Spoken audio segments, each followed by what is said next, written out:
အဲ့တော့ဒါလေးကနည်းနည်းလေးသဘောပေါက်စေနေတာပေါ့စိတ်ရဲ့သဘာဝပုဂ္ဂိုလ်တ attva ပုဂ္ဂလဒိဋ္ဌံပြောတာမဟုတ်ဘုသူစိတ်ဘဝစိတ်ကိုရည်မှန်းပြီးတော့ပြောတာမဟုတ်ဘယ်စိတ်ပဲဖြစ်ဖြစ်ပုထုဇဉ်တ attva တို့ရဲ့စိတ်ကတော့ဒီတိုင်းပဲ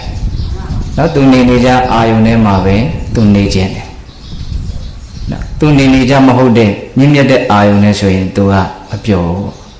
ဒါလေးကအမှတ်ရလို့ပြောတာအဲ့တော့ဦးဇင်းတို့မိမိတို့ရဲ့နေငိုရောက်တဲ့ခါမှာဒီသူတော်ကောင်းတရားများဆုပ်ယုပ်မသွားစေဖို့မြတ်စွာဘုရားကတော့ကုသိုလ်တရားနဲ့ပတ်သက်ပြီးတော့ဘယ်လိုဟောလဲဆိုတော့ကုသိုလ်ကောင်းမှုတို့မှာတည်တတ်နေတယ်ဆိုရင်တောင်ငါမချီးမွမ်းသေးဘူးတဲ့ဆုပ်ယုပ်တယ်ဆိုရင်တော့မပြောနဲ့ပေါ့တိုးတက်နေမှသာလဲငါချီးမွမ်းနိုင်မယ်လို့မြတ်စွာဘုရားဟောတယ်နော်ဆုပ်ယုပ်ခြင်းဆိုတာရှိတယ်တိုးတက်ခြင်းဆိုတာရှိတယ်တိုးတက်တာလည်းမဟုတ်ဆုပ်တာလည်းမဟုတ်နေငယ်လေးတိုင်းနေနေတာရှိတယ်ဘယ်အနေထားရခြင်းလဲလို့မေးရင်လူတိုင်းကတော့တိုးတက်တယ်ဆိုတဲ့အနေထားကိုရခြင်းတယ်လို့ပြောမှာပေါ့ဟုတ်လားအေးအဲ့ဒါကိုယ်အိမ်ရောက်တော့တဲ့အခါမှာတိုးတက်ရင်တော့အကောင်းဆုံးပေါ့မတိုးတက်အောင်တောင်မှမဆုပ်ယုပ်ဖို့တော့လိုတယ်ပေါ့အဲဆုပ်ယုပ်သွားရင်တော့မကောင်းအဲ့ဒီဆုပ်ယုပ်မှုနဲ့ပတ်သက်ပြီးတော့ဦးဇင်းတို့မြတ်စွာဘုရားတက္ကတိုင်းတာမရွာမှာနေတော့ငါတဲ့နတ်သားတယောက်ရောက်လာပြီးတော့မြတ်စွာဘုရားကိုလျှောက်တယ်အားလျှောက်တော့ဆိုတော့မြတ်စွာဘုရားတဲ့ယဟန်တော်ရှင်မြတ်တွေအတွက်အမှုသစ်ကိစ္စတွေမှာပျော်မွေ့နေမယ်ဆိုလို့ရှိရင်စကားပြောတဲ့ကိစ္စမှာပျော်မွေ့နေမယ်ဆိုလို့ရှိရင်အိတ်နေရတာကိုပျော်မွေ့နေမယ်ဆိုလို့ရှိရင်သေချာပေါ့အဲ့ဒီယဟန်ဟာဆိုရလိမ့်မယ်လို့လာပြီးတော့သူလျှောက်တယ်အဲ့ဒီတုန်းကယဟန်တော်တွေကအဲ့ဒီအချိန်လေးအဲ့ဒီအနေထားလေးမှာအဲ့လိုပဲအမှုသစ်တွေနဲ့စကားတွေပဲပြောပြီးတော့အိပ်ပြီးတော့ပဲနေနေကြတာများတဲ့အတွက်ကြောင့်အဲ့ဒီနတ်ကတိလို့လာလျှောက်တာလို့ဆိုတယ်အဲ့ဒါမြတ်စွာဘုရားကအဲ့ဒီနတ်ပြောတဲ့စကားကိုလက်ခံနော်အမှုသစ်ကိစ္စအသစ်ဟိုလေးလုံးလိုက်ဒါလေးလုံးလိုက်ဘာလို့လဲပဲမရမရှိဘူးပေါ့အဲ့လိုအမှုသစ်မှာပျော်မွေ့နေမယ်ဆိုလို့ရှိရင်စကားပြောမှုမှာပျော်မွေ့နေမယ်ဆိုလို့ရှိရင်အိပ်ဆက်မှုမှာပျော်မွေ့နေမယ်ဆိုလို့ရှိရင်အဲ့ဒီယဟန်ဟာဆိုးလိမ့်မယ်တဲ့ဒါယဟန်တွေအတွက်ပြောတာပေါ့အဲ့တော့မြတ်စွာဘုရားကအဲ့ဒီနဲ့ပြန်သွားပြီဆိုတော့ယဟန်တော်တွေကိုခေါ်ပြီးတော့မြတ်စွာဘုရားအမိန့်ရှိတယ်တင်တို့ရဲ့ပေါ့ရွနေတာကိုနတ်တွေကတောင်သိတယ်ပေါ့ဒါကြောင့်ဆိုးရုပ်မှုမရှိအောင်ကြိုးစားရမယ်ဆိုးရုပ်ကြောင့်တရားနောက်ထပ်ပြီးတော့၃ပါးမှတ်သားထားအောင်ဆိုပြီးတော့ဆိုးရုပ်ကြောင့်တရား6ပါးဟောတယ်စောစောကနတ်ပြောတာကိုလည်းမြတ်စွာဘုရားသဘောတူတယ်နော်ဒီပြင်သုတ်တဲ့နေမှာမြတ်စွာဘုရားကိုယ်တော်တိုင်အဲ့လိုဟောထားတာရှိတယ်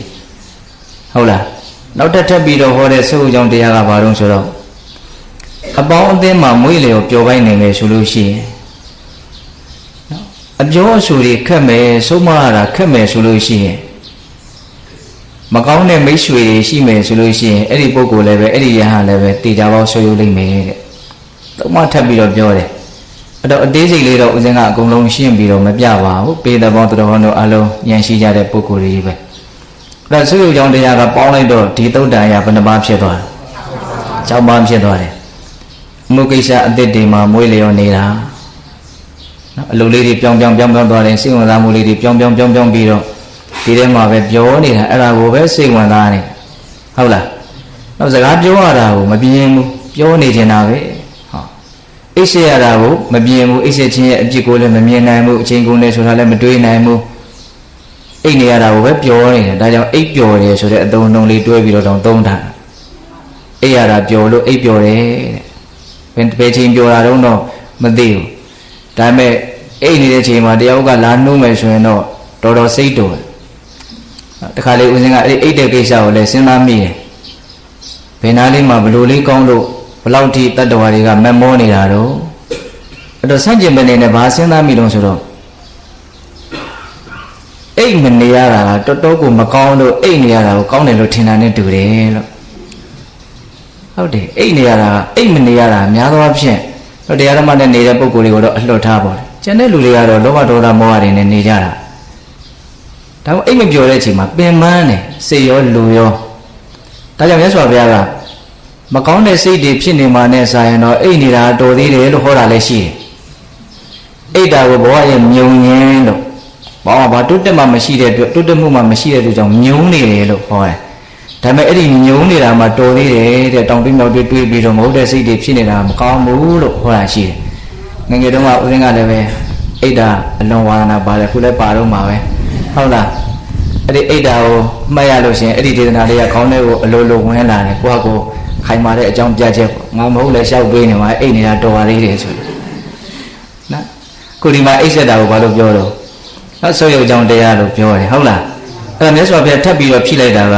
အပေါင်းအသင်းတွေမှာငွေလျော်တာနော်ပြီးတော့ကိုကပြောရဆိုရဆုံးမရခက်တာနော်ဘုရားမှုရှိတဲ့ရိယတန်ဃာတော်ကြီးတွေသူတော်ကောင်းကြီးတွေဘယ်လိုပြောခဲ့တယ်ကြားဘူးတယ်ဒါပေမဲ့လိုက်နာဖို့ခက်နေတာပြောဆိုခက်တယ်ပေါ့နော်နောက်ပါတဲ့တော့ရုံမာတဲ့မိတ်ဆွေရှိတာဟုတ်လားအဲ့ဒါကိုဦးဇင်းတို့ရောစတော်ဘုရားကြီးကလင်္ကာလေးရှိတယ်ဆိုကြီးကတော့ तू ကဒီ6မျိုးတွေက4မျိုးပဲ तू ရေးပြတယ်ဦးဇင်းတို့စာပေလောကမှာတာကြီးလေးတာဆိုတာအဲ့ဒီအသုံးလုံးရှိတယ်တာဆိုတာမြည်တွေဘာတွေမရှံဖို့အတွက်တာယိုကြီးတွေလုပ်တာလည်းရှိတယ်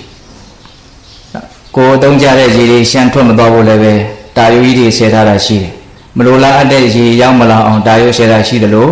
လိုလားအပ်တဲ့ရေတွေဆုံးရှုံးမသွားဖို့တာယိုဆဲထားတာလည်းရှိတယ်တာဆိုတာဘာလဲဆိုလို့ရှိရင်အသွားလာမရှိအောင်ပိတ်ထားလိုက်တာပါပဲဒါတာပဲအဲ့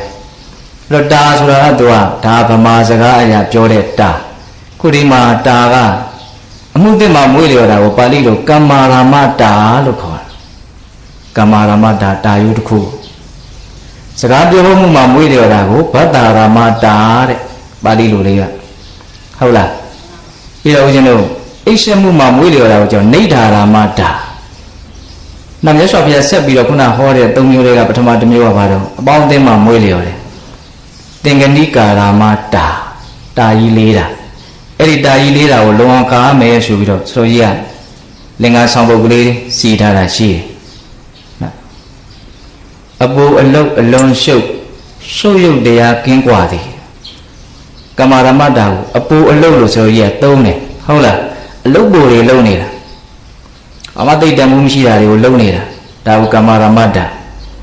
အပူအလုတ်အလွန်ရှုပ်ရုပ်တရားကင်းကွာသည်အပူစကားအလွန်များတရားဆုပ်ယုတ်သည်အပူတွေပြောနေတာဘာမှမလိုအပ်တာတွေကိုပြောနေတာဘာမှတန်ဖိုးမရှိတာတွေကိုပြောနေတာဟုတ်လားအဲ့အနေများလုံးကြီးမှတ်လေတရားဆုပ်ယုတ်သည်အိတ်နေတာအလွန်များတယ်တရားဆုပ်ယုတ်မယ်တဲ့ယောနောဆက်ဆံများလုံးပြန်ဧကံတရားဆုပ်ယုတ်သည်ယောနောဓာတ်တွေဆက်ဆံတာတွေတိတ်နေရင်လည်းတရားဆုပ်ယုတ်မယ်တဲ့ဟုတ်လားတာယိုလေးခု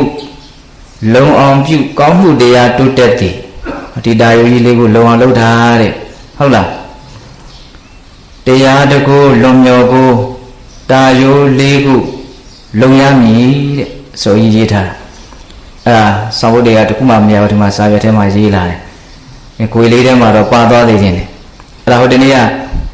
ဟိုဒီမှာကြီးမနှံ့နေတူထားတဲ့စာအုပ်လေးအလွန်တန်ဖိုးရှိပါတယ်အဲ့ဒီဆောင်ဖို့လေးတွေကကိုကြိုက်တာလေးတွေကောင်းမဲ့ထင်တာလေးတွေကိုအကုန်လုံးရှုပြီးတော့နောက်ကြောင်းလာတဲ့လူကိုဝေအောင်ပါပဲလို့အဲ့လိုအောက်မိတာအခုအဲ့ဒီဥစ္စာကိုပဲလက်တွေ့ကြ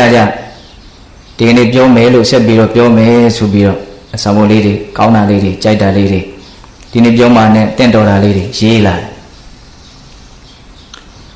အဲ့တော့ဦးဇင်းတို့မစိုးရုပ်ဖို့အတွက်ရသော်ဘုရားဟောပြထားတဲ့ဆုပ်ယုတ်ကြောင်းတရား6ပါးကိုရှောင်ဖို့လိုတယ်ပေါ့အဲ့ဒါခုနကရောဆိုကြီးရေးထားတာလေးကိုရုပ်ပြတာကတော့တာယုကြီးလေးကိုလုံအောင်ပြုဆိုတာလေးကိုကိုယ့်ရဲ့စိတ်ထဲမှာ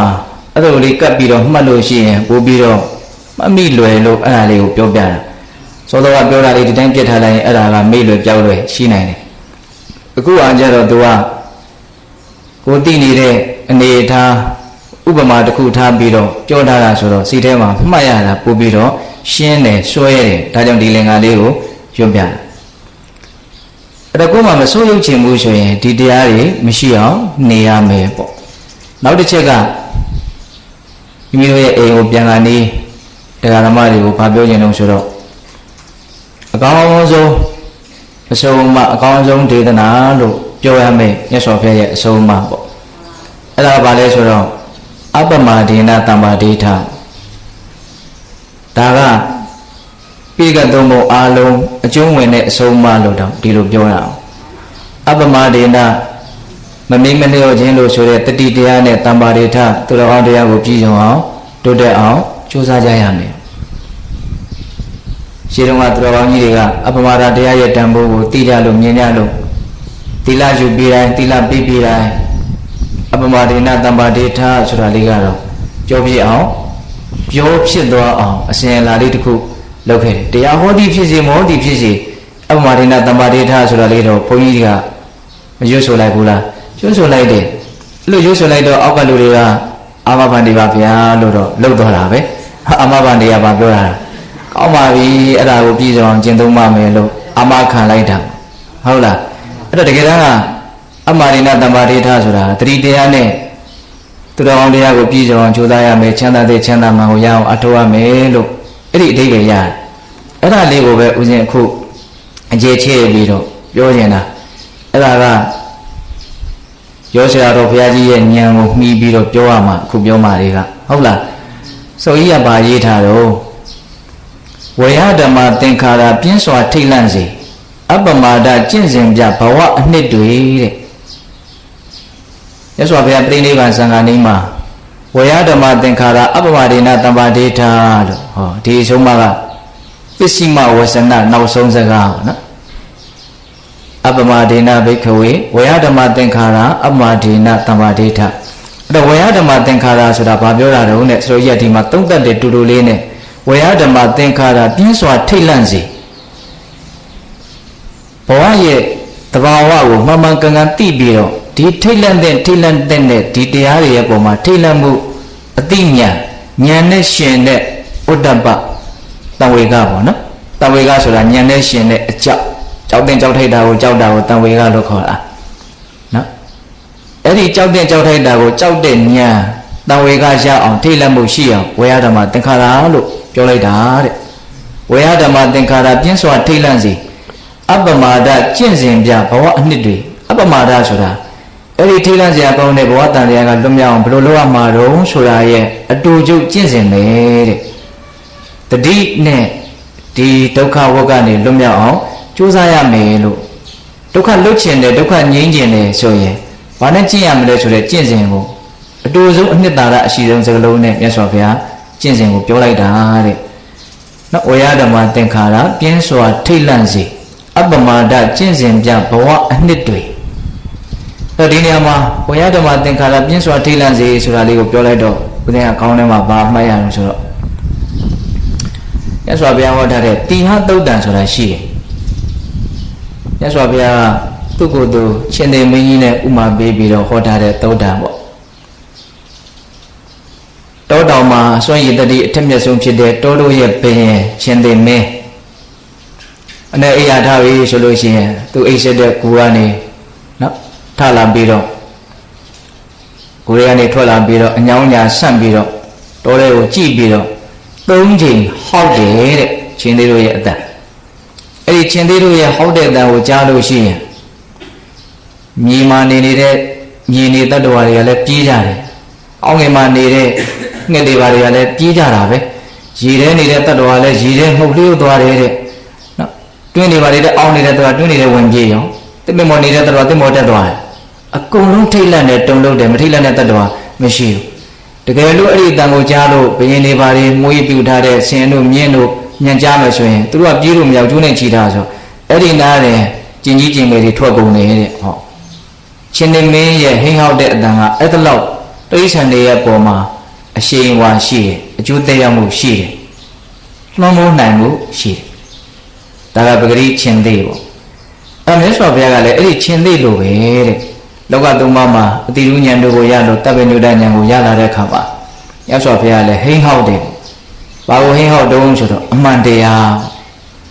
ကိုအဲ့ဒီထဲမှာတော့သစ္စာ၄ပါးကိုပြောထားတယ်သစ္စာ၄ပါးကိုတက္ကာယဆိုတဲ့အသုံးနှုန်းလေးနဲ့ပြောတယ်တက္ကာယဆိုတာယုတ်တဏ္ဍသဘာဝတရားကိုတက္ကာယလို့ခေါ်တယ်ထင်ရှားရှိတဲ့ယုံ nant ကိုတက္ကာယလို့ခေါ်တယ်ဟုတ်လား ဒါတွေဟာတက္ကာယတရားတွေဆင်းရဲတဲ့တရားတွေမတည်မြဲတဲ့တရားတွေဒီတက္ကာယတရားတွေဖြစ်ခြင်းရဲ့အကြောင်းတရားကတော့လောဘပဲလောဘချုပ်မှတက္ကာယဆိုတဲ့ဒုက္ခချုပ်မယ်ပေါ့နော်ဒီလောဘချုပ်ပြီးတော့တက္ကာယချုပ်တဲ့ဒုက္ခချုပ်သွားအောင်ဘယ်လိုလုပ်ရမလဲဆိုရင်မဲ့ခင်ရှိပါကိုပွားများရမယ်ဆိုပြီးတော့ဒုက္ခနဲ့ဒုက္ခရဲ့အကြောင်းတရားဒုက္ခချုပ်ခြင်းနဲ့ဒုက္ခချုပ်ခြင်းတို့ရောက်စေတတ်တဲ့အကျင့်သစ္စာ၄ပါးဒီချက်ပြန်မှတ်မယ်နော်ဒုက္ခနဲ့ဒုက္ခရဲ့အကြောင်းတရားတစ်စုံနော်ဒုက္ခချုပ်ရနဲ့ဒုက္ခချုပ်ရတို့ရောက်စေတတ်တဲ့အကျင့်တစ်စုံအဲ့ဒါကိုမြတ်စွာဘုရားဟောပြတယ်အဲ့ဒါချင်းတဲ့မင်းကြီးရဲ့ဟိဟောတဲ့အတန်ပဲတဲ့မြတ်စွာဘုရားရဲ့သစ္စာတရားကိုကျူးရင်တဲ့အတန်အဲ့ဒီအတန်ကိုကြားတဲ့အခါမှာနော်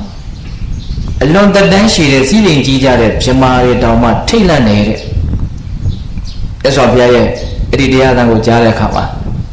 ဉာဏ်နဲ့ရှင်တဲ့ထိတ်လန့်မှုတို့ရတယ်ဘလို့ထိတ်လန့်လို့ဆိုတော့သူတို့ချင်းချင်းပြောကြတယ်တဲ့အချင်းတို့မတို့ဟာကိုအကြာကြီးခိုင်မြဲနေမယ်တီးနေမယ်လို့ထင်ကြတာကောင်းတယ်လို့ထင်နေတာတကယ်စင်စစ်တို့ဟာမတီးမြဲတဲ့မကောင်းတဲ့တရားတွေပဲအကျုံးဝင်နေတာတဲ့တို့ရဲ့အခြေအနေတို့ရဲ့ဘဝတို့ရဲ့အနေအထားကမတီးမြဲတဲ့မကောင်းတဲ့အနေအထားတွေမှာပဲအကျုံးဝင်နေတာတဲ့လို့တို့သိတယ်အဲ့ဒါကြောင့်တို့အလွန်ထိတ်လန့်နေတဲ့တတန်းရှိတဲ့စီးတင်ကြီးတဲ့နတ်တွေတောင်ထိတ်လန့်တယ်လို့ဆိုတယ်အဲ့တော့ဘုရားကမနေ့တုန်းကလမ်းလျှောက်ရင်းနဲ့အဲ့ဒါကိုစဉ်းစားကြည့်တော့ချင်းသေးအော်ချင်းသေးဟောက်တန်ကြားတဲ့အခါမှာကြားတဲ့တတ္တဝါတွေအိဋ္ဌံတွေအကုန်လုံးလန့်ကြတယ်နော်တကယ်လို့မကြားတဲ့တတ္တဝါတော့မကြားတဲ့တို့ကြောင့်သူတော့လန့်မှာမဟုတ်ကြားမှမကြားတာဆိုတော့ तू ကမလန့်နိုင်ခုလည်းပဲမြတ်စွာဘုရားဟောပြတဲ့ဒီတရားစံတွေကိုမကြားတဲ့လူတွေကတော့ဘယ်လိုမှထိတ်လန့်မှုတန်ဝေကမရနိုင်ဒီနေ့မှာကြားရဆိုတာကရုံးလိုက်တဲ့အတန်ကိုနားနဲ့ကြားတာလောက်ကိုရည်ရွယ်တာမဟုတ်ဘူးဟုတ်လားဉာဏ်နဲ့အသိနဲ့ထိတွေ့နိုင်တဲ့အနေအထားကိုရည်ရွယ်တာဟုတ်လားဒါကြောင့်တယောက်နဲ့တယောက်အဲ့ဒါကလည်းမတူတဲ့အခါကျတော့ထိတ်လန့်မှုတွေကလည်းမတူဘူးเนาะကြားဖို့ကတော့ပဂရိနာနဲ့ကြားဖို့ကတော့တိတ်အခက်ခဲမရှိပါဘူးဒါတော့တိတ်တော့မလွယ်လားအဲ့ဒါတော့တော်တော်ခက်ခဲတယ်ပဂရိနာနဲ့ကြားပြီးတဲ့နောက်မှာဉာဏ်နဲ့ထိတွေ့နိုင်မှုကြတော့တယောက်နဲ့တယောက်မတူနိုင်ကြဘူးเนาะဘယ်လောက်ထိကြားမတော့ဝရဝါဒလောက်လေးပဲလားပြီးပြီးသားသားကြီးပဲလားဒါတော့တယောက်နဲ့တယောက်မတူနိုင်အဲ့ဒီကြားမှုရှိမှသာလေထိတ်လန့်မှုဆိုတာဖြစ်နိုင်ကြားမှမကြားပဲနဲ့အေးစီလေးပဲဟုတ်တယ်မို့လားဒါကြောင့်လောကလူသားတတ္တဝါတွေဘာကြောင့်တယောက်နဲ့တယောက်ထိတ်လန့်မှုအကြီးအသေးအနေများကွာနေတာတော့လို့မေးရင်အဲ့ဒီကြားမှုကွာသွားလို့ပေါ့ဟုတ်လားအေးဒါကြောင့်ဝေယဓမ္မသင်္ခါရပြင်းစွာထိတ်လန့်စေအပ္ပမာဒကျင့်စဉ်ပြဘဝအနှစ်တွေနော်ဆောင်းမလေးတွေကဦးဇင်းကချပေးတဲ့အလေးကတိတ်မရှိဘူးကိုယ်ပဲရှိရပဲဆိုသွားတာပဲများတယ်ဟုတ်လားတော့ချိန်ကုန်တော့တတ်တာလားပေါ့လေချပေးရင်လည်းပဲတစ်မျိုးကောင်းပါလေနည်းနည်းတော့စွဲရသွားတာပေါ့ဟုတ်လားစိတ်ထဲမှာအဲ့တော့ဒါတော့ပြောချင်တာလေးတွေကအများကြီးရှိတယ်အဲ့တော့အပ္ပမာဒကျင့်စဉ်ပြဘဝအနှစ်တွေဒါခုနှစ်လုံးလုံးကျင့်သုံးခဲ့တဲ့လုပ်ငန်းစဉ်ရဲ့အနှစ်ချုပ်ဟာဒီအပ္ပမာဒနဲ့နေဖို့ကြိုးစားအထောက်ကြတာပေါ့နော်နောက်လည်းပဲဒီအပ္ပမာဒနဲ့နေဖို့ကြိုးစားရင်းနဲ့ပဲဘဝရဲ့အနှစ်သာရအစစ်အမှန်ဖြစ်တဲ့အတိအဉာဏ်ကိုရအောင်ကြိုးစားကြရပါဆက်ပြီးတော့ဆိုရေးတာလေးကိုပေတတ်တို့ကိုနည်းနည်းလေးတော့အရာသာခံကြည့်စေခြင်းဦးဇင်းနော်ကိုယ်စိတ်ထဲမှာကောင်းတဲ့ထင်ရင်သူများကိုလည်းကောင်းမယ်လို့အဲ့လိုစိတ်ကလည်းထင်တာဒါလည်းများသောအားဖြင့်သဘောထားတွေကတူတတ်ပါတယ်အာရေးထားတယ်ဆိုတော့အတိမပါတတိမပါအတိကွာရှိတာအကုန်ရှုံးတယ်စကလုံးအလုံးကြစ်လိုက်တယ်နော်တတိမပါအတိကွာရှိတာအကုန်ရှုံးတယ်အတောင်ကျိုးညာငှက်အလားစွမ်းအားအကုန်တုံးတယ်ဥမာပါဆက်ပေးတာတတိကိုကင်စိတ်ကိုနိုင်ကြန့်ခိုင်စိန်တလုံးနဲ့စိန်ဆိုတာကတော့အမှားဆုံးပဲလေဟုတ်လားဒီ၃ချောင်းလေးဒါကတပုတ်ပေါ့ဟုတ်လားဒါလေးကိုနည်းနည်းလေးပြန်စဉ်းစားကြည့်မယ်တတိမပါအတိကွာရှိတာအကုန်ရှုံးတယ်တတိမရှိရင်တော့ဘာမှမမှန်ကန်ကန်သိတဲ့အတိကိုရမှာမဟုတ်အဲ့လိုဆိုလို့ရှိရင်ကိုယ့်ရဲ့အခွင့်အရေးရနိုင်တဲ့အနေအထားအကုန်လုံးလည်းရှုံးသွားတယ်เนาะအချိန်ကအကုန်လုံးကုန်ဆုံးပြီးတော့လိုက်နေတာပဲလေဟုတ်လားပြီးတော့လည်းပဲကိုယ်ပိုင်နေထင်တဲ့အရာတွေကဘဝပျက်စီးပြီးအသေးဆုံးပြီဆိုတာနဲ့ဒါကလည်းအကုန်လုံးရှုံးသွားမှာပဲအဲ့တော့တတိတာမထားလိုက်နိုင်ဘူးဆိုရင်တော့စစ်မှန်တဲ့အတိကိုမရတဲ့အတွက်ကြောင့်ရှိတာတွေရှုံးသွားတယ်ရှိတာတွေကအခွင့်အရေးတွေလည်းအခွင့်အရေးတွေကိုလည်းပြောနိုင်တယ်ဟုတ်လားရနိုင်နေရှိတဲ့အနေအထားပေါ့နော်ဒါတွေလည်းပြောနိုင်တယ်ပြီးရင်ကျန်တာတွေကလည်းဘာမှမခိုင်မာတဲ့အတွက်ကြောင့်ဆုံးရှုံးသွားအောင်ပါပဲဒါကိုလည်းပဲမပြောနိုင်ဘူးလားပြောနိုင်တယ် ဒါကြောင့်တတိမပါအတိကွာရှိတာအကုန်ရှုံးအတောင်ကျိုးညာငှက်အလားဆွမ်းအကုန်တုံးနဲ့နော်ငှက်တဲ့ကောင်အတောင်ကျိုးပြီဆိုမှတော့သူ့မှာဘာဆွမ်းမှမရှိတော့ဘူးသူကလေတဲ့ပဲကျက်စားတဲ့တော်ပါဟုတ်လားအေးဒါကြောင့်တတိမရှိဘူးဆိုတော့ဒကာမတို့ဦးဇင်းတို့တွေကနော်အတောင်ကျိုးတဲ့ငှက်လို့ဖြစ်မယ်ပေါ့ဒါကြောင့်ရှိတော်ကောင်းကြီးတွေရေးတာလည်းရှိတယ်မို့လားတတိလက်လွတ်ငှက်တောင်ကျုပ်ဝတ်နဲ့မကင်းပြီတဲ့နော်တတိလက်လွတ်နေတော့ငှက်အတောင်ကျုပ်တယ်လို့မျိုးအာဆွမ်းမှမရှိတော့ဘဲနဲ့အဲ့ဒါဝရှင်ရဲထဲမှာပဲနေကြမှာဝတ်နဲ့မကင်းနိုင်ဘူးလို့အဲ့လိုပြောတာဟုတ်လားဒါကြောင့်တတိကိုကင်စိတ်ကိုနိုင်ကြန့်ခိုင်စိတ်တလုံးနဲ့နော်တတိကိုသာကင်နိုင်မယ်ဆိုရင်တော့ကိုယ်စိတ်ကိုလည်းနိုင်လိမ့်မယ်တဲ့ပြီးတော့ကိုယ်ဟာအလွန်တရာမှအသိဉာဏ်ပညာနဲ့ခိုင်ခိုင်မာမာနေနိုင်တဲ့နော်ရင့်ကျက်တဲ့ဘလောက်ထိခိုင်ခိုင်မာမာနေနိုင်မလို့တော့စိတ်တလုံးလို့ပြောတယ်ဟုတ်လားစိတ်ကလေးတလုံးလို့ပေါ့လေအလွန်တန်ဖိုးရှိတဲ့အလွန်ခိုင်မာတဲ့စိတ်ကအမှားကျော်ဆုံးလို့ပြောတာမို့လားအေးဘယ်လိုလောကဓာတ်တရားတွေနဲ့ပဲတွေ့တော့ပြောညံ့မှုမရှိဘူးဆိုတာကိုလည်းပဲခံစားကြည့်နိုင်တယ်နော်ကျန်တာတွေအဖို့တန်တဲ့ရှုတော်ကကြည့်ပြီးတော့လည်းပဲခံစားကြည့်နိုင်တယ်ဒီစိတ်တလုံးဆိုတဲ့စကားလေးကိုဟုတ်လားအေးဒါကဒုတိယပုဂ္ဂလိပြောလိုက်တယ်နောက်တတိယပုဂ္ဂလိဘာပြောခြင်းတော့တတိမပါအတိကွာမှတ်ပါအယူလေးတဲ့ဒါရှိရသာလုံးလေးကတော့တူတယ်သိလားတတိမပါအတိကွာမှတ်ပါအယူလေးအဲ့ဒါအယူလေးယူသွားတာတဲ့တတိမရှိတဲ့အချိန်ကအဲ့ဒါအယူကြီးယူတာတော့မဟုတ်အယူလေးယူနေတာနော်အဲ့ဒါဆရာတော်ကြီးဆက်ပြီးတော့ဘယ်လိုရေးတော့အယူလေးတွေထပ်သွားကြည့်ကြီးလေတရားဝေးဟာဒီအယူလေးနဲ့ပဲနေမယ်ဆိုရင်တော့အဲ့ဒါကြီးလေတရားဝေးလေအသက်တာကြီးတော်တယ်ဦးဇင်းတို့ပြောနေကြစကားနဲ့ပြောရဆိုဘာပညာမှအချိန်ကမရှိဘူးအသက်ကြီးပြီးတော့အချိန်မရှိဘူးဆိုတာအဲ့ဒါပြောတာဟုတ်လားဒီမှာတော့ဆိုကြီးကအဲ့လိုမပြောဘူးနော်တတိမပါအတိကွာမှတ်ပါအယူလေးအယူလေးတွေထပ်သွားကြည့်ကြီးလေတရားဝေးအဲ့တော့ယူရယ်ဆိုတာကိုနည်းနည်းလေးစဉ်းစားကြည့်လေးချင်းယူတာကပုံမှန်အသိမရှိဘူးလို့ပြောတာပဲဟုတ်တယ်မဟုတ်လား तू သိနေတဲ့အသိနဲ့တကယ်အမှန်နဲ့ကတခြားစီပ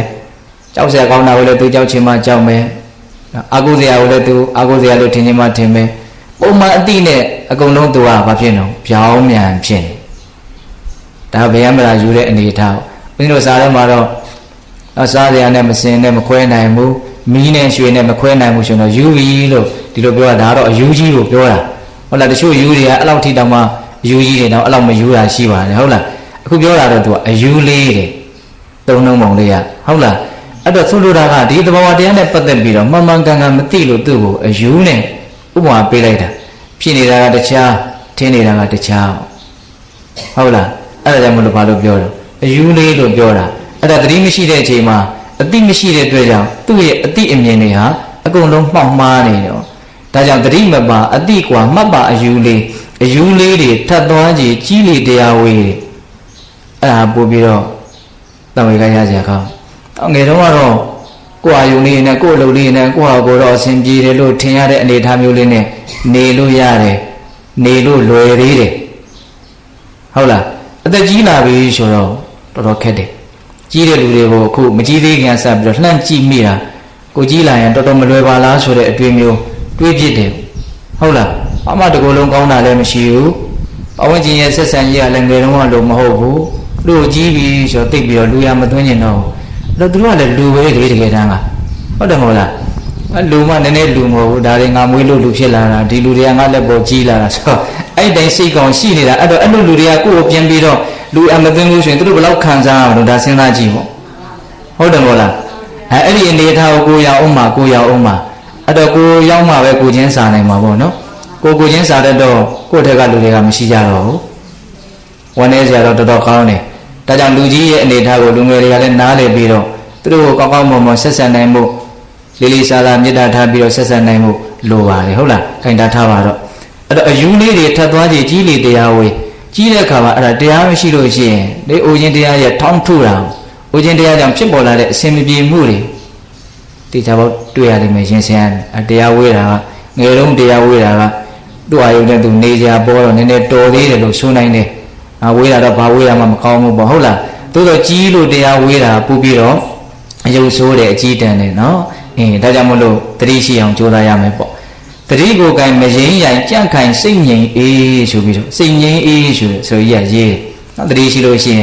်နော်စိတ်ဟာအလွန်ကြန့်ခိုင်နေငြိမ်အေးမှုရှိတယ်ဆိုတော့ဒီလိုလေးရေးတာ ဒါကတတိယပြောလို့တဲ့ဦးဇင်းရဲ့နော်စတော်ကြီးရဲ့ဆောင်းပုတ်ကလေးပေါ့နော်နောက်၄ခုမြောက်ဒါလေးကဟိုတနေ့ကတော့အရေးမြက်ကလေးပြောလိုက်သေးတယ်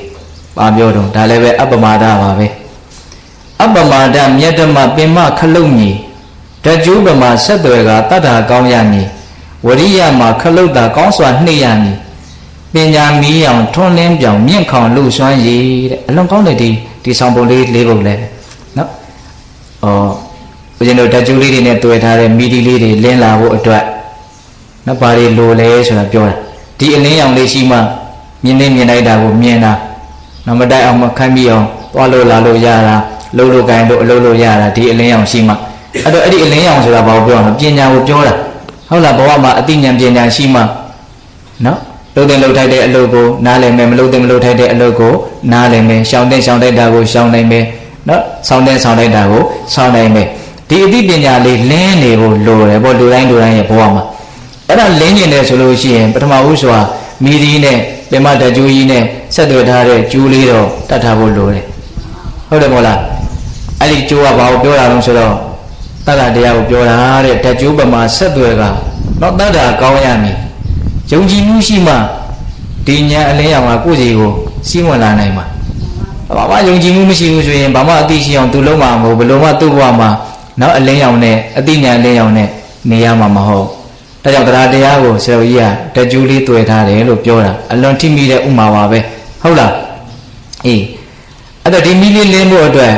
ခလုတ်ကလေးတော့လည်းနှိမ့်ရအောင်ပဲတဲ့အဲ့တော့ခလုတ်ကဘာလို့ဆိုတော့တတိကိုပြောတာတဲ့ဟုတ်လားနှိမ့်တယ်ဆိုတာကဝရိယကိုပြောတာတဲ့အဲ့တော့ तू ကဘာပဲကြံလို့ဆိုဘိုလ်တို့အိမ်တွေတို့ရှုတော့မှကြည့်မယ်ဆိုရင်တမာတိတစ်ခုပဲကြံတော့တယ်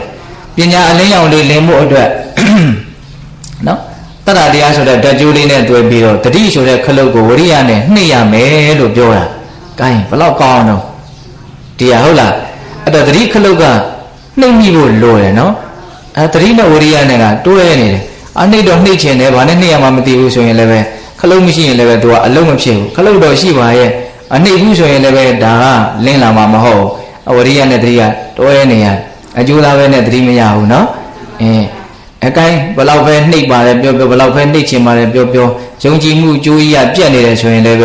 ဲမိရလင်းအောင်မှာမဟုတ်ယုံကြည်မှုကြိုးပြက်နေတယ်ဆိုရင်တော့ခလုတ်ကိုနှိပ်ဖို့စိတ်ကူးရှိမှာဟုတ်ပါဘူးဒါကဟုတ်လားဒါကြောင့်ဒီဆောင်ပုံလေးတွေပဲမှတ်သားကြမကောင်းဘူးလာ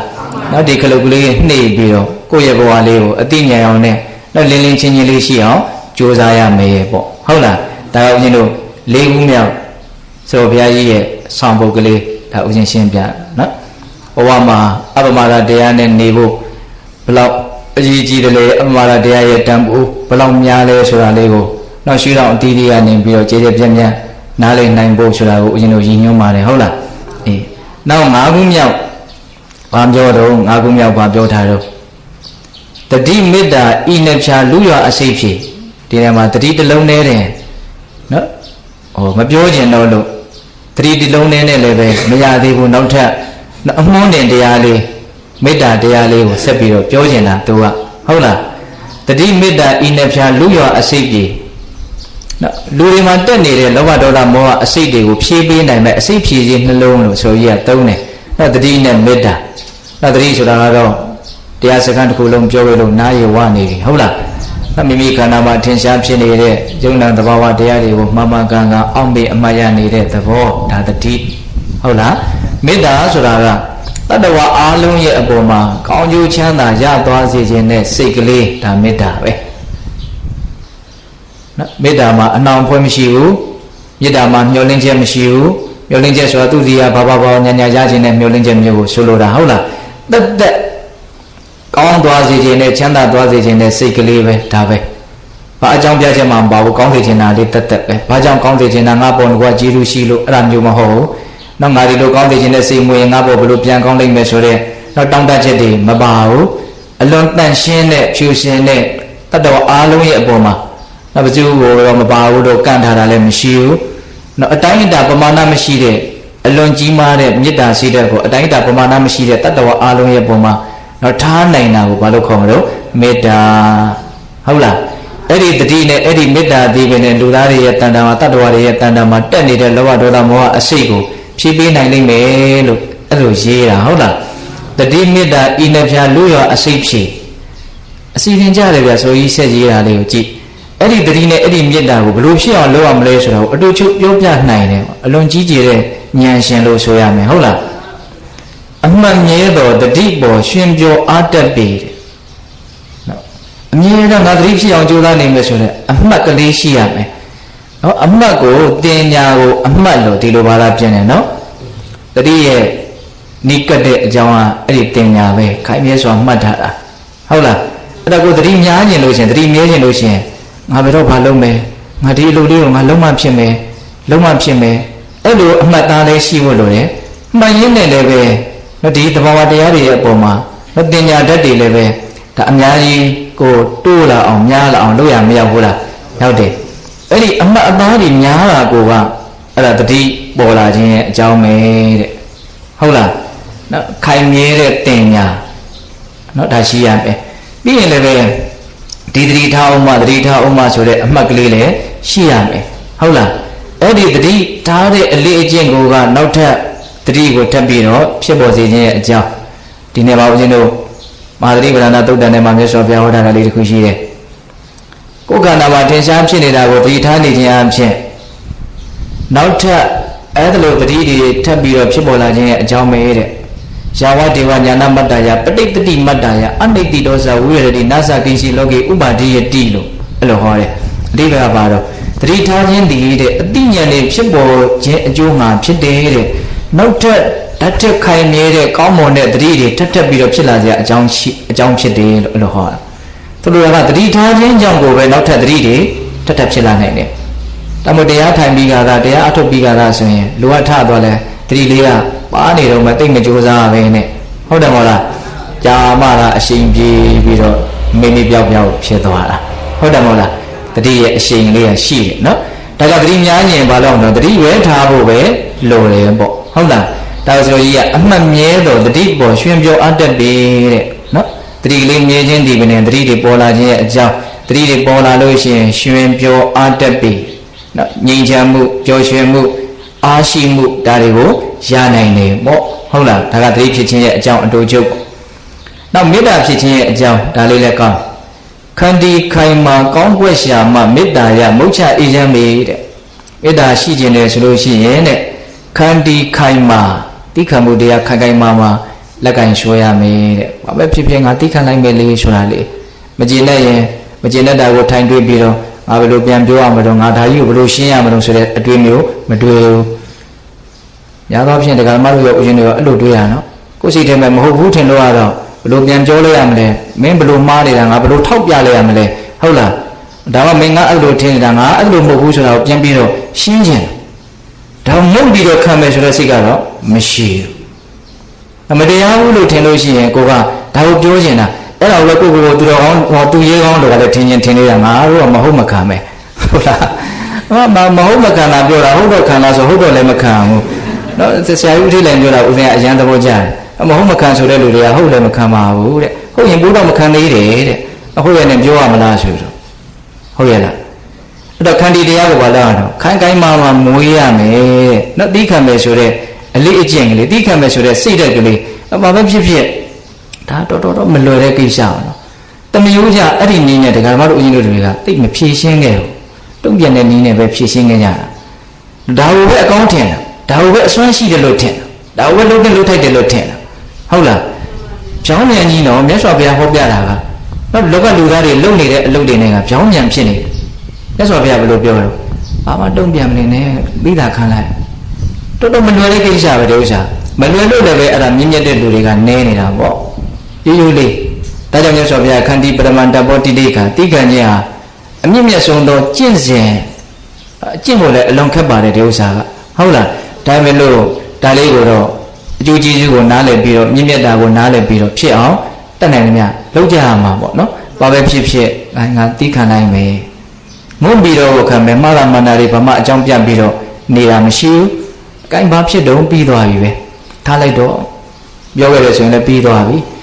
မပြီးနိုင်တာကိုမပြီးနိုင်တာလေတကယ်တမ်းကဟုတ်လားဒါကြောင့်တိခံဖို့အတွက်လည်းပဲတော့ရှုတော်မျိုးစုံကပြောရမယ်ဆိုရင်တော့စကားကအများကြီးရှည်လျားတယ်ရှိတယ်ဉာဏ်ပညာလည်းကြီးဖို့လိုတယ်ဉာဏ်ပညာမကြီးဘဲနဲ့တိခံဖို့ဆိုတာလည်းသိပြီးတော့မလွယ်ဘူးဟုတ်ရဲ့လားဒါကြောင့်တိခံတယ်ဆိုတာအလွန်ဉာဏ်ထက်ဖို့လည်းလိုမယ်လို့ဦးရင်ထင်တယ် နော်တဘာဝတရားတွေနဲ့ပတ်သက်ပြီးတော့သိတဲ့ဉာဏ်ပေါ့နော်အေးအဲ့ဒီခန္တီခိုင်မာကောင်းကွက်ရှာမှမေတ္တာရမုတ်ချအေးချမ်းပြီနောက်ထပ်ဘာလို့ရမလို့မေတ္တာရှာကောင်းကွက်ရှာရအောင်မေတဲ့နှစ်ချက်ပြောတယ်နော်ကိုယ်မှာတီးခံတတ်တဲ့အည်သွေးရှိရမယ်တစ်ဖက်သားအပေါ်မှာကောင်းတာလေးတွေကိုရွေးချယ်ပြီးတော့မြင်တတ်တဲ့အလေးချင်းရှိရမယ်အဲ့ဒါလည်းလူတွေမှာတာမန်အဖြစ်အလွန်အားနေမြင်ပြီးဆိုရင်ဘာပဲမဆိုမကောင်းတာပဲမြင်တကယ်တကယ်လူတယောက်မှာမကောင်းတာကြီးတက်စုနေတာဆိုမရှိပါဘူးကောင်းတာနဲ့မကောင်းတာနဲ့ရောနေတယ်ကိုယ့်ရဲ့နော်ကောင်းတာလေးကိုရှာတတ်တဲ့အလေးအကျင့်လေးကိုသာထူထောင်လိုက်မယ်ဆိုရင်လောကကြီးကကျင့်တဲ့ဆရာရှိပါတယ်လူတွေရဲ့ပုံမှာမြင်ရတဲ့အမြင်ကဟုတ်လားအဲ့တော့ကိုကမကောင်းတာကြီးကိုမြင်လို့ကိုယ်စိတ်ထဲမှာမကျင့်တတ်ဘူးဆိုတော့လည်းပဲကိုယ်ကမကျင့်တတ်လို့ဖြစ်ရတဲ့ဒေါသရဲ့ဒဏ်ရာဒဏ်ချက်ကိုခံရတာပဲရှိတယ်အဲ့ဒီလူကြီးကတော့ကျင့်တဲ့ဆရာဖြစ်မသွားဒါတော်တော်ကိုစဉ်းစားတဲ့အကောင်းနဲ့ဒါကြောင့်ဒါကိုတော့မကြာခဏဦးဇင်းတို့ပြောပြတယ်ဟုတ်လားကိုဒီမခံနိုင်လို့ကိုဒေါသဖြစ်လို့သူ့ကိုမကောင်းမှုလို့မြင်လို့ तू ကကောင်းသွားတာဆိုတော့ तू လည်းကောင်းမသွားဘူးကိုယ်သာလည်းတက်မကောင်းတာကိုမြင်လိုက်လို့နော်ဒေါသရဲ့အရာတာကိုခံစားလိုက်ရတာပဲရှိဘာမှအကျိုးမရှိဘူးပေါ့ဟုတ်ရဲ့လားဒါကြောင့်ကောင်းကွက်ကိုရှာတတ်ဖို့အရေးကြီးတယ်နော်အမြဲတမ်းသူတို့ရဲ့အပြစ်ကိုမြင်သူတို့ရဲ့မကောင်းတာကိုမြင်မယ်ဆိုလို့ရှိရင်ပရဝိဇ္ဇနုပတိတနေရှံဥဇ္ဇာနာတင်ញင်သောအတဝတတ္တဝဋ္ဌန္တိအာရသောအတဝခေယအလောကောင်းတဲ့ဒီကဒါလေးပရဝိဇ္ဇနုပတိတအမြဲတမ်းသူများအပြစ်ကိုပဲမြင်တယ်နေရှံဥဇ္ဇာနာတင်ញင်သောတဲ့အမြဲတမ်းကဲ့ရဲ့လို့တဲ့စိတ်ရှိတယ်အဲ့ဒီလိုစိတ်နဲ့နေမယ်ဆိုရင်ဘာဖြစ်မလဲပရဝိဇ္ဇနုပတိတနေရှံဥဇ္ဇာနာတင်ញင်သောအတဝတတ္တဝဋ္ဌန္တိအဲ့ဒီပုဂ္ဂိုလ်တဲ့အာတောတရားတိုးတယ်တဲ့အာရသောအတဝခေယနော်အတောခေအဲ့ဒါဉာဏ်လို့ဆိုတဲ့နော်ဒီမဉဏ်ဘုံဉာဏ်အတောခေယဉာဏ်ဆိုတာတော့နောက်ဆုံးရတ္တမဉဏ်ကိုပြောတာပါဟုတ်လားအဲ့ဒီနိဗ္ဗာန်အတောတရားကုန်ရနိဗ္ဗာန်နဲ့လည်းအလွန်ဝေးတယ်တဲ့ဒါကြောင့်ကောင်းကွက်ကိုရှာတတ်ဖို့လိုတယ်အဲ့ဒါကိုဆိုကြီးကမေတ္တာရခြင်းနဲ့နော်မေတ္တာတရားနဲ့အေးအေးချမ်းချမ်းနေခြင်းနဲ့ဆိုရင်ခန္တီခိုင်မာကောင်းကွက်ရှာမှမေတ္တာရမုတ်ချအေးချမ်းမေလို့အဲ့လိုရေးဟုတ်လားနောက်တတိယမေတ္တာရကလူလောကမှာလူသားတွေရဲ့တဏ္ဍာမှာတက်နေတဲ့အစိတ်တွေကိုဖြေဖို့အတွက်အစိတ်ဖြေစီနှလုံ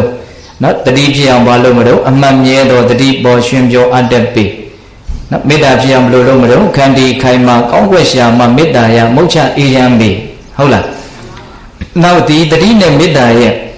နောက်အကျိုးကျေးဇူးလေးတူတူလေးပြောပြန်တယ်တယောက်တည်းပဲစွမ်းအင်အပြည့်နေလို့ပြီတတိဖြစ်လာန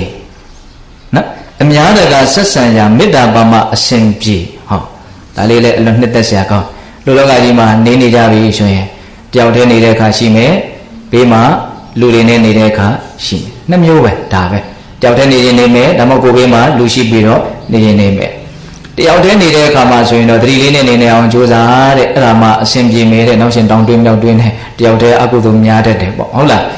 တယောက်တည်းပဲစွန့်ရင်ကြည့်နေလို့ပြီးသတိဖြစ်လာနေနော်အများတကာဆက်ဆံရမေတ္တာပါမအစဉ်ပြေတယ်ဟောအများနဲ့ဆက်ဆံပြီဆိုရင်တော့မေတ္တာမပါရင်အစဉ်ပြေဘူးတဲ့နော်အများနဲ့ကလည်းပဲမကင်းနိုင်ကြဘူးအနည်းဆုံးတယောက်နှစ်ယောက်ကတော့ရှိနေတာပဲလေဟုတ်တယ်မို့လားအဲ့ဒီတယောက်နှစ်ယောက်လေးနဲ့အခုမတည့်ဘူးဆိုရင်တော့အဲ့ဒါဒုက္ခအကြီးကြီးရောက်ပြီလားမှတ်ပြီတော့အဲ့ဒါမေတ္တာအားနဲ့လို့ပဝန်းကျင်နဲ့အစဉ်မပြေတော့ဘူးဆိုလို့ရှိရင်ဟိုဘက်မှာသတိထားတဲ့လုပ်ငန်းစဉ်ကိုလည်းအများကြီးထိခိုက်နေကိုယ်စိတ်ထဲမှာဒီဒေါသတွေနဲ့မကျေနပ်တာကိုတွေးနေရတာနဲ့မြင့်မြတ်တဲ့ဘက်ကိုမရောက်နိုင်တော့ဟုတ်ရဲ့လားဒါကြောင့်အများတကာဆက်ဆံရာမေတ္တာပါမအစဉ်ပြေဒါလေးလည်းပဲပြေတဲ့တော့မှတ်ဖို့မလိုဘူးလားဗျာနော်တယောက်တည်းပဲစွန့်ရင်ပြီးနေလို့ပြီးသတိဖြစ်တာနေအများတကာဆက်ဆံရာမေတ္တာပါမအစဉ်ပြေနောက်တော့ဗာဆက်ရင်ပြန်တော့တတိရှိလို့မေတ္တာရှိလို့ရရှိမဲ့အကျိုးကျေးဇူးကိုနောက်တစ်မျိုးထပ်ပြောပြန်တယ်တတိရှိတာတရားလက်ခံပွားများပြန်ဖန်ပန်ဆက်အောင်ရှုမှတ်လေကိုယ့်ကိုစောင့်တာသူ့ကိုပါမှန်စွာစောင့်နိုင်ပြီတဲ့ဟောတတိကလေးနဲ့နော်သူတော်ကောင်းတရားကိုသိအောင်ဒီတတိကိုပဲများများပွားမယ်ဆိုရင်ဆက်အောင်ပွားမယ်ဆိုရင်အဖန်ပန်ပွားများမယ်ဆိုရင်အဲ့ဒီပုဂ္ဂိုလ်ဟာကိုယ့်ကိုစောင့်တာသူ့ကိုပါမှန်စွာစောင့်နိုင်ပြီကိုယ့်ကိုစောင့်ရှောက်ပြီးသားဖြစ်တယ်တဲ့တတိရှိလို့ရှိရင်ဒါနဲ့မကဘူးတဲ့သူများကစောင့်ရှောက်ပြီးသားဖြစ်တယ်တဲ့ဟောတတိရဲ့အကျိုးကျေးဇူးအဲ့လိုလေးပြောနိုင်တာဒါကအကုန်လုံးဒီဘုရားဟောဒေသနာတွေနဲ့အညီဦးဇင်းကဒါဆရာတော်ကြီးကဘယ်သုတ်တန်လေးကိုကြည့်ပြီးတော့ပြောတာဘယ်သုတ်တန်လေးကိုကြည့်ပြီးတော့ပြောတာလို့ပြောနေဝေဖန်နေရှင်းနေမှာဆိုလို့ဟုတ်လားအေးအဲ့တော့တတိရှိတာတရားလက်ခံပွားများပြန်ဖန်ပန်ဆက်အောင်ရှုမှတ်လေကိုယ့်ကိုစောင့်တာသူ့ကိုပါမှန်စွာစောင့်နိုင်ပြီဟုတ်လားတတိတရားလေးကိုစက်နေအောင်ကြိုးစားရင်ကိုယ့်ကိုစောင့်ရှောက်ပြီးသားဖြစ်တယ်ဘယ်သူကစောင့်အောင်ဆိုတတိကစောင့်ရှောက်ပေးတာမနေ့တော့ကတတိကိုမျိုးဆောင်တရားဆိုပြီးပြောရတာတော့ရှိဘူးလား ရှင်နော်ဒီခန္ဓာကိုယ်ကိုအကုသိုလ်မကောင်းတဲ့စိတ်တွေမဝင်အောင်အကောင်းဆုံးကာကွယ်စောင့်ရှောက်ပေးတာဒီသတိပဲဒါကိုကြည်ရတာဟုတ်လားမကောင်းတဲ့စိတ်တွေမဖြစ်အောင်စောင့်ရှောက်ရင်မကောင်းတဲ့အကျိုးဆက်တွေမဖြစ်အောင်လည်းစောင့်ရှောက်ပေးတာဖြစ်တယ်တကယ်တည်းကနော်အကုသိုလ်တွေကြီးလို့ဘေးတွေဒုက္ခတွေကရောက်ကြတာအကုသိုလ်မဖြစ်အောင်စောင့်ရှောက်ခြင်းဒီဒုက္ခမဖြစ်အောင်စောင့်ရှောက်ခြင်းပဲဟုတ်လားဒါကြောင့်တချို့ဘေးတွေအန္တရာယ်တွေကင်းအောင်ရွတ်ကြဖတ်ကြတာတွေရှိတယ်ရွတ်ကြဖတ်ကြတာလည်းကောင်းပါတယ်ဟုတ်လားဒါပေမဲ့သူ့ထက်ပိုပြီးတော့လေးနေတဲ့ရှုထောင့်ကကြည့်မယ်ဆိုရင်အကုသိုလ်မဖြစ်အောင်စောင့်ရှောက်တာကဟိုကောင်းမယ်လို့ထင်တယ်မကောင်းတဲ့စိတ်မဖြစ်အောင်စောင့်ရှောက်မကောင်းတဲ့အကျိုးတွေဝင်လာစရာအကြောင်းမရှိဘူးဟိုတော့အလွန်ဆိုးဝါးလုပ်ခဲ့ဘူးရင်တော့လည်းပဲတစ်မျိုးပေါ့ဟုတ်လားသို့တော်လည်းပဲတုံးတယုံအကုသိုလ်ကဒီဘဝမှာအကုသိုလ်မဖြစ်အောင်ကုသိုလ်များအောင်ကြိုးစားရင်ပြပြောက်သွားတာတွေလည်းရှိတယ်ဟုတ်ရဲ့လားဒါကြောင့်ကိုယ့်ကိုယ်ကိုစောင့်ရှောက်တယ်ဆိုတာဘယ်သူကစောင့်ရှောက်လဲဒီသတိကပဲစောင့်ရှောက်တာအဲ့လိုသတိရှိနေကိုယ့်ကိုယ်ကိုစောင့်ရှောက်အောင်မကဘူးလေကိုယ်ရင်းနာလူကစောင့်ရှောက်ပြီးသားဖြစ်တယ်အဲ့ဒါဘာပြောရတော့ကိုကြောင့်သူတို့အကုသိုလ်ဖြစ်ဘူးလို့ပြောတာတူတူလေးပြောရရင်အဲ့ဒါဒါကိုချင်းစားတတ်ဖို့လိုတယ်ကိုကြောင့်သူများအကုသိုလ်မဖြစ်ဖို့ဆိုတဲ့စိတ်ကူးလေးရှိသင့်တယ်ငါနေတာပဲသူတွေးပြီးတော့အကုသိုလ်ဖြစ်တာပဲတတ်နိုင်မှမလဲလို့မစင်သားနဲ့ဟုတ်လားကိုလည်းပဲသူများကြောင့်အကုသိုလ်ဖြစ်ရတာတွေမရှိဘူးလားဒီလိုများတော့အကုသိုလ်ကိုများပါတယ်ဟောတချို့ပြောကြတာတောင်ရှိတယ်အဲ့လိုဆိုရင်သူ့ကိုတော်တော်မကျေနပ်ဘူးကိုကြောင့်သူများအကုသိုလ်ဖြစ်ရင်လည်းသူများကိုယ်ကိုကျေနပ်မှာမဟုတ်ဘူးဟုတ်တယ်မဟုတ်လားအဲ့တော့သူ့ကြောင့်ကိုအကုသိုလ်မဖြစ်အောင်ကိုယ့်ကိုယ်ပဲစဉ်းစားမယ်သူ့ကိုပြုပြင်လို့မရကိုကြောင့်သူအကုသိုလ်မဖြစ်အောင်ကိုယ့်ကိုယ်ပြင်မယ်ဆိုရင်မရဘူးလားရတယ်အဲ့တော့ကိုနေပင်လေးကိုနားလည်ဖို့လိုတာပေါ့ကိုလှုပ်လို့ရတာကဘာလဲကိုလှုပ်လို့မရတာကဘာလဲဒါကိုသိရမှာဟုတ်တယ်မဟုတ်လားဒါကြောင့်သတိရှိလို့ရှိရင်ကိုယ့်ကိုစောင့်တာသူ့ကိုပါမှန်စွာစောင့်နိုင်ပြီတဲ့သတိရဲ့ကြိုးကျေးဇူးဟုတ်လားနောက်မေတ္တာရဲ့ကြိုးကျေးဇူးဘာပြောပြန်တော့သီခန္တနာဝမ်းမြောက်ညာပွားများမေတ္တာဝေသူ့ကိုစောင့်ရှောက်ကိုယ်ကုံမြောက်ပပြောက်ဘေးရန်နေတဲ့ဟောကောင်းလိုက်တာနောက်ဒါလေးလေနော်သီခန္တနာဝမ်းမြောက်ညာပွားများမေတ္တာဝေနောက်မေတ္တာတတ်တဲ့လောကကြီးကိုလူသားတွေရဲ့ပေါ်တတ္တဝါတွေရဲ့ပေါ်မှာဝေမျှနိုင်မယ်ဆိုရင်ဒါသီခန္တဲ့စိတ်ရှိရမယ်တနာတဲ့စိတ်ကရုဏာရှိရမယ်မုရိဒဝမ်းမြောက်တဲ့စိတ်ရှိရမယ်ဒါတွေကိုအခြေခံပြီးတော့တဲ့မေတ္တာတတ်တဲ့ဉာဏ်ဝေနိုင်မယ်ဆိုလို့ရှိရင်သူ့ကိုစောင့်ရှောက်ကိုယ်ကိုမြောက်ပပြောက်ဘေးရန်လုံရပြီနော်မေတ္တာထားခြင်းဒီတနာခြင်းဒီသီခန့်ခြင်းဒီဝမ်းမြောက်ခြင်းဒီအဲ့ဒီတရားတွေဟာတစ်ဖက်သားကိုစောင့်ရှောက်နေတာပါတဲ့ကိုယ်အဲ့လိုထားလို့ရှိရင်သူ့မှာကိုယ့်ရဲ့မေတ္တာတဲ့ရိုက်ခတ်မှုရှိတဲ့အတွက်ကြောင့်သူ့စိတ်ထဲမှာအနည်းဆုံးကိုယ့်အပေါ်မှာတော့သူဟာနော်ကုသိုလ်ကောင်းမှုတိုးနိုင်တယ်အကုသိုလ်ကိုကြောင့်သူမဖြစ်ဘူးပေါ့အဲ့ဒါဘာလို့လဲဆိုတော့ဓာတ်ရိပ်သူ့ကိုစောင့်ရှောက်တာတနည်းအားဖြင့်လည်းပဲကိုယ့်ရဲ့မေတ္တာရဲ့စွမ်းရည်တတ္တိကြောင့်သူအေးချမ်းမှုကိုထိုက်လျောက်လည်းရနိုင်တယ်ဒါကြောင့်တချို့ဆရာတော်ကြီးတွေကိုဆရာတော်ကြီးရဲ့မေတ္တာဓာတ်ခံယူပါတယ်ဘုရားတပည့်တော်မေတ္တာပို့ပေးပါလို့ပြောတာကသူမေတ္တာဓာတ်ကြောင့်ကိုယ်ချမ်းသာသေးတယ်လို့ပြောတာဒါကတော့လူတွေကအရာရာသူများကိုအားကိုးခြင်းတဲ့စိတ်ကြီးကလည်းပဲလွှမ်းမိုးနေတယ်လို့ထင်ပါတယ်သူများရဲ့မေတ္တာတောင်ကိုယ်ဒီကိုရောက်လို့ချမ်းသာမယ်လို့ယုံကြည်တယ်ဆိုရင်အဲ့ဒီမေတ္တာကိုရအောင်လုပ်လေဟုတ်တယ်မဟုတ်လားအခုဒီဖြစ်သွားတဲ့မေတ္တာကောင်းမှုလားအဲ့ဒါပိုတောင်ကောင်းနေတယ်သူများတွေကရပြီးတော့မှတစ်ဆင့်အရှိရိုက်ပြီးတော့ကိုယ်ဒီရောက်လာမဲ့အနေထားနဲ့ဆိုင်ကိုယ်စိတ်ထဲကိုယ့်ကိုဖြစ်အောင်လုပ်ပေါ့ဟုတ်တယ်မဟုတ်လားဒီထားပါတော့လေအဲ့ဒါမေတ္တာဆိုတာသူများကိုစောင့်ရှောက်တယ်ဆိုတာလေးကိုအရင်ပြောတာအဲ့လိုသူများကိုစောင့်ရှောက်ခြင်းဒီပင်လေအဲ့ဒီလူတွေကကိုယ့်အပေါ်မှာချစ်ခင်နှစ်သက်မျက်နှာမှုရှိတဲ့အတွက်ကြောင့်အဲ့ဒီလူတွေကြောင့်တော့ကိုယ်မှာဘာဘေးမှဖြစ်เสียအကြောင်းမရှိဘူးအဲ့ဒီတတ္တဝါတွေကြောင့်ကိုယ်မှာဘာဘေးမှစောင့်ရှောက်ဖြစ်เสียအကြောင်းမရှိဘူးဒါကြောင့်မေတ္တာဆိုတာသူများကိုစောင့်ရှောက်ရင်းနဲ့ကိုယ့်ကိုပါလုံခြုံအောင်စောင့်ရှောက်သွားတဲ့တရားတတိဆိုတာတော့ကိုယ့်ကိုယ်ကိုစောင့်ရှောက်ရင်းနဲ့သူများကိုမကောင်းတာတွေမဖြစ်အောင်စောင့်ရှောက်သွားတဲ့တရားအပြန်လာမယ်ဒါကြောင့်ဒီတတိနဲ့ဒီမေတ္တာရဲ့တော့အကျိုးကျေးဇူးတွေကအလွန်တရာမှကြီးကျယ်တယ်ပေါ့ဟုတ်လားအဲ့ဒါကိုနေကုန်းကျုပ်အစိတ်ကင်းกว่าလူချမ်းသာကောင်းစွာရနိုင်ပြီတဲ့နော်လောဘဒေါသမောဟအစိတ်တွေကင်းမှနော်ချမ်းသာမှုကိုရနိုင်မယ်ပေါ့အဲ့ဒါကိုရဖို့အတွက်တတိနဲ့မေတ္တာကိုအသုံးပြုရမယ်ပေါ့ဟုတ်လားဒါလေးကိုပြန်ပြီးတော့အစားဆုံးလေးရွတ်လိုက်ပါဦးမယ်တတိမေတ္တာဤနှဖျာလူရောအစိတ်ဖြေအမှန်မြဲသောတတိပေါ်ရွှင်ပြောအားတက်သည်ခန္တီခိုင်မာကောင်းကွယ်ရှာမှမေတ္တာရမုတ်ချအေးချမ်းပြီတယောက်တည်းပဲစွန့်ရင်ပြီးနေလိုပြီးတတိဖြစ်လာနေအများတကာဆက်ဆံရမေတ္တာဘာမှအရှင်ပြေတတိရှိတာတရားလက်ခံပွားများပံပန်းပန်းဆက်အောင်ရှုမှတ်လေကိုယ်ကိုစောင့်ကသူ့ကိုပါမှန်စွာစောင့်နိုင်ပြီသီခန္တနာဝမ်းမြောက်ညာပွားများမေတ္တာဝေသူ့ကိုစောင့်ရှောက်ကိုယ်ကိုမြောက်ပပြောက်ဘေးရန်လုံရပြီအစိတ်ကင်းกว่าလူချမ်းသာကောင်းစွာရနိုင်ပြီနော်ဒါကဘာလဲဆိုတော့အပမာဒဆိုတဲ့တတိတရားနဲ့နေဖို့ကိုယ့်ရဲ့စိတ်ကိုနောက်တရားထက်ထက်တန်တန်ဖြစ်ပေါ်စေဖို့အတွက်အထောက်အကူပြုမဲ့ စကားလေးတွေနောက်တရားလေးတွေကိုဒါပြောလိုက်တာပေါ့ဟုတ်လားအဲ့တော့နောက်ထပ်နေကုန်းချုပ်ဦးဇင်းတို့ဗာဆက်ပြောရင်တော့ဆိုတော့ဒီနေ့တော့ဆောင်းပုတ်ကလေးတွေလင်္ကာလေးတွေရွတ်နေတာလည်းပဲပြီးမယ်ဟုတ်လားဟိုဦးဇင်းတို့ဝိသုဒ္ဓအောင်ဆိုတော့ဘုရားကြီးရေးခဲ့တဲ့လင်္ကာလေးရှိတယ်အဲ့ဒါကိုဓမ္မစီရဆရာကြီးဦးထေးလိုင်ပြန်ပြီးတော့မုံမှန်ထားတဲ့လင်္ကာလေးမကြာခဏလည်းပဲဦးဇင်းတို့တော့ရွတ်ဆိုတဲ့အလေးထားရှိပါတယ်အဲ့ဒီလင်္ကာလေးလည်းကောင်းတယ်ပါပြောတော့ရန်သူဝိုင်းထားထိုယောက်ျားကပြေးသွားဖို့ရလမ်းပေါက်တာလည်းပြေးမထွက်လမ်းတွက်မရှိကြီးလူတယောက်ခရီးသွားတယ်ဆိုရတဲ့ရန်သူတွေရဲ့ဝိုင်းရန်နှိမ့်ဆက်မဲ့အနေအထားကိုကြုံရတယ်အဲ့ဒီမှာသူကြည့်လိုက်တဲ့အခါကျတော့ရန်သူတွေဝိုင်းနေပြီမလို့အဲ့ဒီရန်သူတွေရဲ့လက်ကလွတ်အောင်ပြေးဖို့အတွက်လမ်းပေါက်တာနေတယ်ဆိုတာကိုလည်းသူတွေ့ရတယ်ဒါပေမဲ့သူပြေးမထွက်လို့လူစိုးတစ်ခုတွေကသူ့ကိုနှိမ့်ဆက်သွားတယ်ဆိုရင်ဒါပြေးမထွက်တဲ့သူ့ရဲ့အပြစ်ဒဏ်ဖြစ်တယ်လမ်းရဲ့အပြစ်မဟုတ်ဘူးလို့ဒီလိုပြောတာဒါဆိုလိုချင်တာကဒုက္ခငြိမ်းရာကိုရောက်စေတတ်တဲ့ဒီသီလသမารိပညာမဂ္ဂင်၈ပါးဆိုတဲ့အကျင့်လမ်းစဉ်ကြီးထင်ထင်ရှားရှားရှိတယ်ဇာကဒေါသမောဟကိလေသာရန်သူတွေကိုယ်ကိုဝိုင်းနေတာမှန်တယ်သို့သောအဲ့ဒီရန်သူရဲ့လက်ကလွတ်အောင်ပြေးစရာလမ်းလည်းရှိနေတာမှန်တယ်လမ်းရှိနေတာကိုသိပါလဲနဲ့မပြေးဘူးဆိုရင်ဒါသူတော်ကောင်းတရားရဲ့အပြစ်မဟုတ်ဘူးတတ်တတ်မိုက်မဲတဲ့ကိုယ့်ရဲ့အပြစ်ဒဏ်ဖြစ်တယ်လို့ဆိုလိုတာနော်ဒါကိုဆိုရရေးတာရန်သူဝိုင်းထားထိုယောက်ျားကပြေးသွားဖို့ရလမ်းပေါက်တာလည်းပြေးမထွက်လမ်းတွယ်မရှိကြဒါဥမာတစ်ခုနောက်ဥမာပါပြောလို့ဆိုတော့မစင်လူးလျင်အေးကြည်လင်သည့်ရေစင်ရှိလျင်မဆေးခက်ရေတွက်မရှိလေမစင်အညစ်ကြီးတွေလူးတယ်လက်တို့ခြေတို့မျက်နှာတို့လူးတယ်ဟုတ်လားအဲ့လိုလူးပြီဆိုလို့ရှိရင်နန်းစောနေမယ်အလွန်ရှက်เสียကောင်းမယ်မတမ်းမရှင်းဖြစ်မယ်အဲ့ဒီလိုအနေထားမျိုးကြီးနဲ့လူရတဲ့ကိုဘယ်သူမှမသွားနိုင်ဘူးနော်မစင်အညစ်ကြီးလူးရင်တော့တေချာပေါက်ဆေးရလိမ့်မယ်ဗျာရေမရှိရင်လည်းပဲအဝတ်တို့ဘာလို့နဲ့တုတ်ရလိမ့်မယ်အကောင်းဆုံးကတော့အဝတ်တော်တော်နဲ့တုတ်လို့တော့အနံ့ပြောင်းမှာမဟုတ်ဘူးဟုတ်လားအဲ့ကျတော့ဘာနဲ့ဆေးအောင်ဆိုရေနဲ့ပဲဆေးရမယ်ရေပဲကောင်းဆုံးပဲဟုတ်လားမစင်လူးလေအေးကြည်လင်တည်ရေစင်ရှိလေမဆေးခက်ရေတွက်မရှိလေ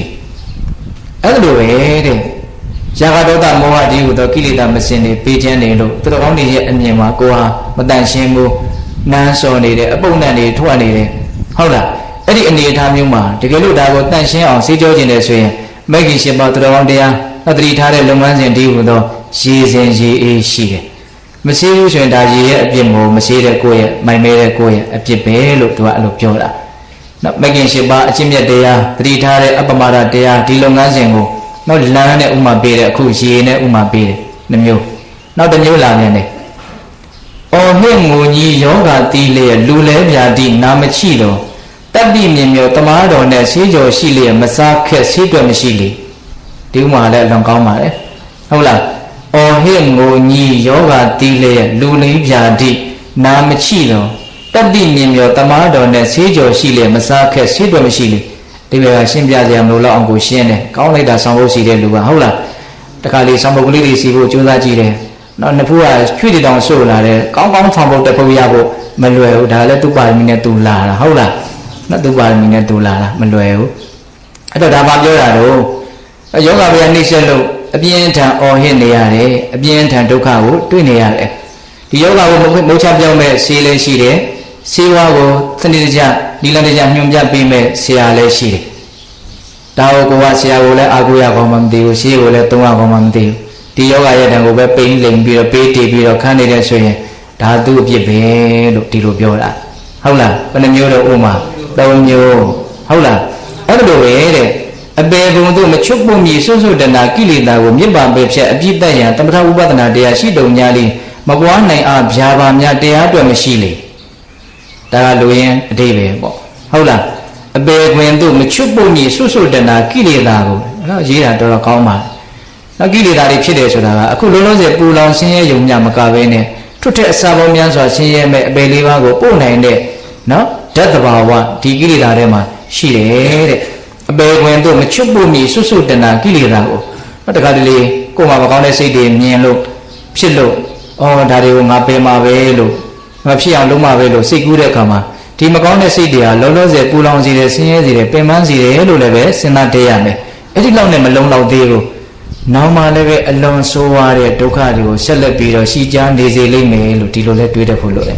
အဲ့လိုတွေးရမယ်လို့လည်းမြတ်စွာဘုရားဟောတယ်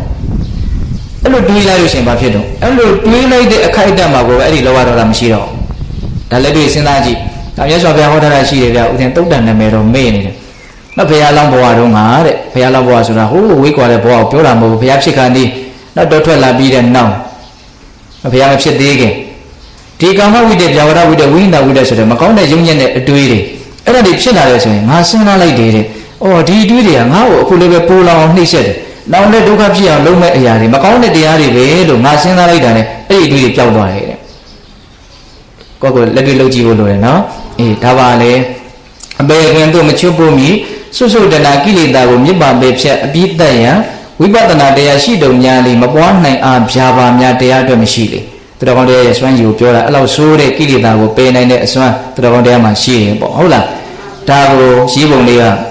မပွားနိုင်အားဗျာပါများတရားအတွက်မရှိလေကိုတွေးနေကိုဟာကိုအဖြေတွေကတလွဲတွေရနေတာလုံအောင်မဆိုတဲ့အဖြေမှမရဘူးမတတ်နိုင်သေးပါဘူးဒီပြဟာတွေပဲနော်အရေးကြီးနေပေါ့စိတ်ထဲမှာဒါကိုရတဲ့အဖြေကိုလုပ်တာပဲလေဒါဦးကြီးတို့လည်းဒီတိုင်းပဲပြည့်တဲ့တို့လည်းဒီတိုင်းပဲနော်ကိုရတဲ့အဖြေတိုင်းကိုလုပ်နေကြတာဒါအဖြေကလည်းကိုထုတ်တဲ့အတိုင်းကိုရတာပဲအတကုရဲ့အခြေခံဉာဏ်ထဲမှာဘာတွေရှိတော့ဒါပေါ်မှာလည်းအများကြီးမူတည်တာပေါ့အဲ့တော့ဒီလိုလေးတွေတွေးတဲ့အောင်မှန်ကန်တွေးတဲ့အောင်ဒါဘုရားဆရှိတဲ့သူတော်ကောင်းကြီးတွေကသင်ပြပေးထားတာဒါလေးတွေကိုကိုယ့်ရဲ့စိတ်ထဲနှလုံးထဲမှာထည့်ထားအဲ့ဒါကဘာလဲဆိုတော့မှန်ကန်တဲ့အဖြေတရက်ကိုရနိုင်တယ်မှန်ကန်တဲ့အဖြေကဘာလို့ငါသတိနဲ့ကိုနေမှဖြစ်မယ်ဆိုတာဒါပဲလူရင်းကတော့ဒါပဲအရေးဒါကိုသွားအောင်မယ်ဆိုတော့အတိုင်းထက်လွန်ကောင်းတယ်ဒါတို့တော့တတ်မမလုံနိုင်တာပေါ့နော်အေးမသွားနိုင်နေဘူးဆိုရင်လည်းငါတတ်နိုင်တယ်များအိမ်မှာနော်ဒီဟာတွေငါမကင်းကွာနိုင်လေလို့လုံနေရတယ်အဲ့တော့အကောင်းဆုံးကတော့လုံတဲ့တာကိုလုံတာအကောင်းဆုံးပေါ့ဒါပေမဲ့ဒီခါလေးလုံတဲ့တာကိုမလုံနိုင်တာတွေရှိတယ်လုံနိုင်တဲ့လောက်ကလေးစပြီးတော့လုံဖို့လည်းမလိုဘူးလားလိုရဲ့နော်လုံချင်တဲ့လောက်ကြီးမလုံနိုင်သေးခင်မှာလုံနိုင်တဲ့လောက်ကလေးစပြီးတော့လုံဖြစ်ဖို့လိုတယ်တခါလေလူတွေကအလွန်အံ့ချော်တယ်ပေါ့အများကြီးမှန်းထားပြီးတော့ရတဲ့နည်းနည်းလေးကိုမယူအများကြီးလည်းမရအောင်နည်းနည်းလေးလည်းမရဘာမရပါရောဟုတ်တယ်မဟုတ်လားဘယ်တော့ကြတော့ဘာတွေလုပ်လိုက်မယ်ဘယ်တော့ကြတော့ဘလို့ကိုလုပ်ပလိုက်မယ်အဲ့ဒါကဘယ်တော့မှမသိဘူးဟုတ်လားလောလောဆယ်ကတော့လွတ်သွားပြီလောလောဆယ်လွတ်သွားပြီနော်တရားကအလွန်သိမ်မွေ့ပါတယ်ဟုတ်လားအဲ့လိုအနာဂတ်မျှော်လင့်ချက်တွေနဲ့လည်းပဲကိုယ်စိတ်ကကိုယ့်ကိုမလုပ်ဖြစ်အောင်လှည့်စားတတ်တယ်ဟုတ်လားအနာဂတ်မှာလုပ်မယ်ဆိုရင်လည်းလုပ်ပါမလုပ်ရဘူးမဟုတ်ဘူးအနာဂတ်ကအခုသွားလုပ်လို့ရတဲ့ကိစ္စမဟုတ်အခုလုပ်ရမှာကအခုကိုလုပ်မှရဟုတ်လားဒါကြောင့်လှုပ်ချင်သေးပေါက်လာပြီဆိုရင်လုပ်ရတော့ငါအနာဂတ်ကိုပြောနေတာဒါအဲ့ကြတော့လည်းလုပ်ပေါ့ဟုတ်လားလှုပ်ချင်သေးပေါက်လာရင်အခုကိုလုပ်လိုက်လို့မရဘူးလားရတယ်နော်လုံရင်းတန်းတန်းနဲ့ကိုပဲသတိကပ်ပြီးတော့ထားလိုက်ကိုလုံနေတဲ့လုံလက်စအလုံရင်းတန်းတန်းနဲ့ကိုသတိကပ်ပြီးတော့ထားလိုက်လို့ရတယ်ကလုံနေတဲ့လုံလက်စကရက်ထားလို့ရမယ်ဆိုရင်ကရက်ပြီးတော့အဲ့ဒီအချိန်မှာနင်းနေတဲ့ဣရိယာပုတ်လေးနဲ့ကိုနှလုံးသွင်းလိုက်ဘုရားကန်းတဲ့ကိုပွားစရာမလိုသေးဘူးပွားပြီးတော့နိုင်မယ်ဆိုရင်လည်းအတိုင်းထက်လွန်ကောင်းပါတယ်ဟုတ်လားတိုးတော့ကိုကကားစီးရင်နဲ့အမှတ်ရတယ်ဆိုရင်ကားစီးရင်လုပ်ပေါ့စကားပြောရင်အမှတ်ရတယ်ဆိုရင်လည်းအရင်ကြီးတဲ့စကားဆိုရင်ရက်ထားလိုက်တော့ငါဆိုတော့မှားသွားငါအဲ့တိုင်းနေရမကောင်းကိုကပြောတာနော်သူတော့ပြောနေလို့ဖြစ်မှာမဟုတ်ဘူးဟုတ်လားအဲ့ဒါကိုအချိန်ကလေးတတ်ပြီးတော့နေလိုက်ပေါ့မရဘူးလားညာနော်ကိုလှုပ်ချင်တယ်ဆိုရင်အကုန်လုံးကိုယ့်လက်ထဲမှာပဲရှိပါတယ်ဒါကတကယ်တန်ဖိုးထားမယ်ဆိုရင်တော့လှုပ်ဖြစ်အောင်ဒီညာကကိုယ့်ကိုအမျိုးမျိုးနော်နီလန်းတွေပေးသွားမယ်ကိုယ့်ကိုအစီအစဉ်တွေကြဖြစ်အောင်လုပ်ပေးသွားမှာပဲဟုတ်ရဲ့လား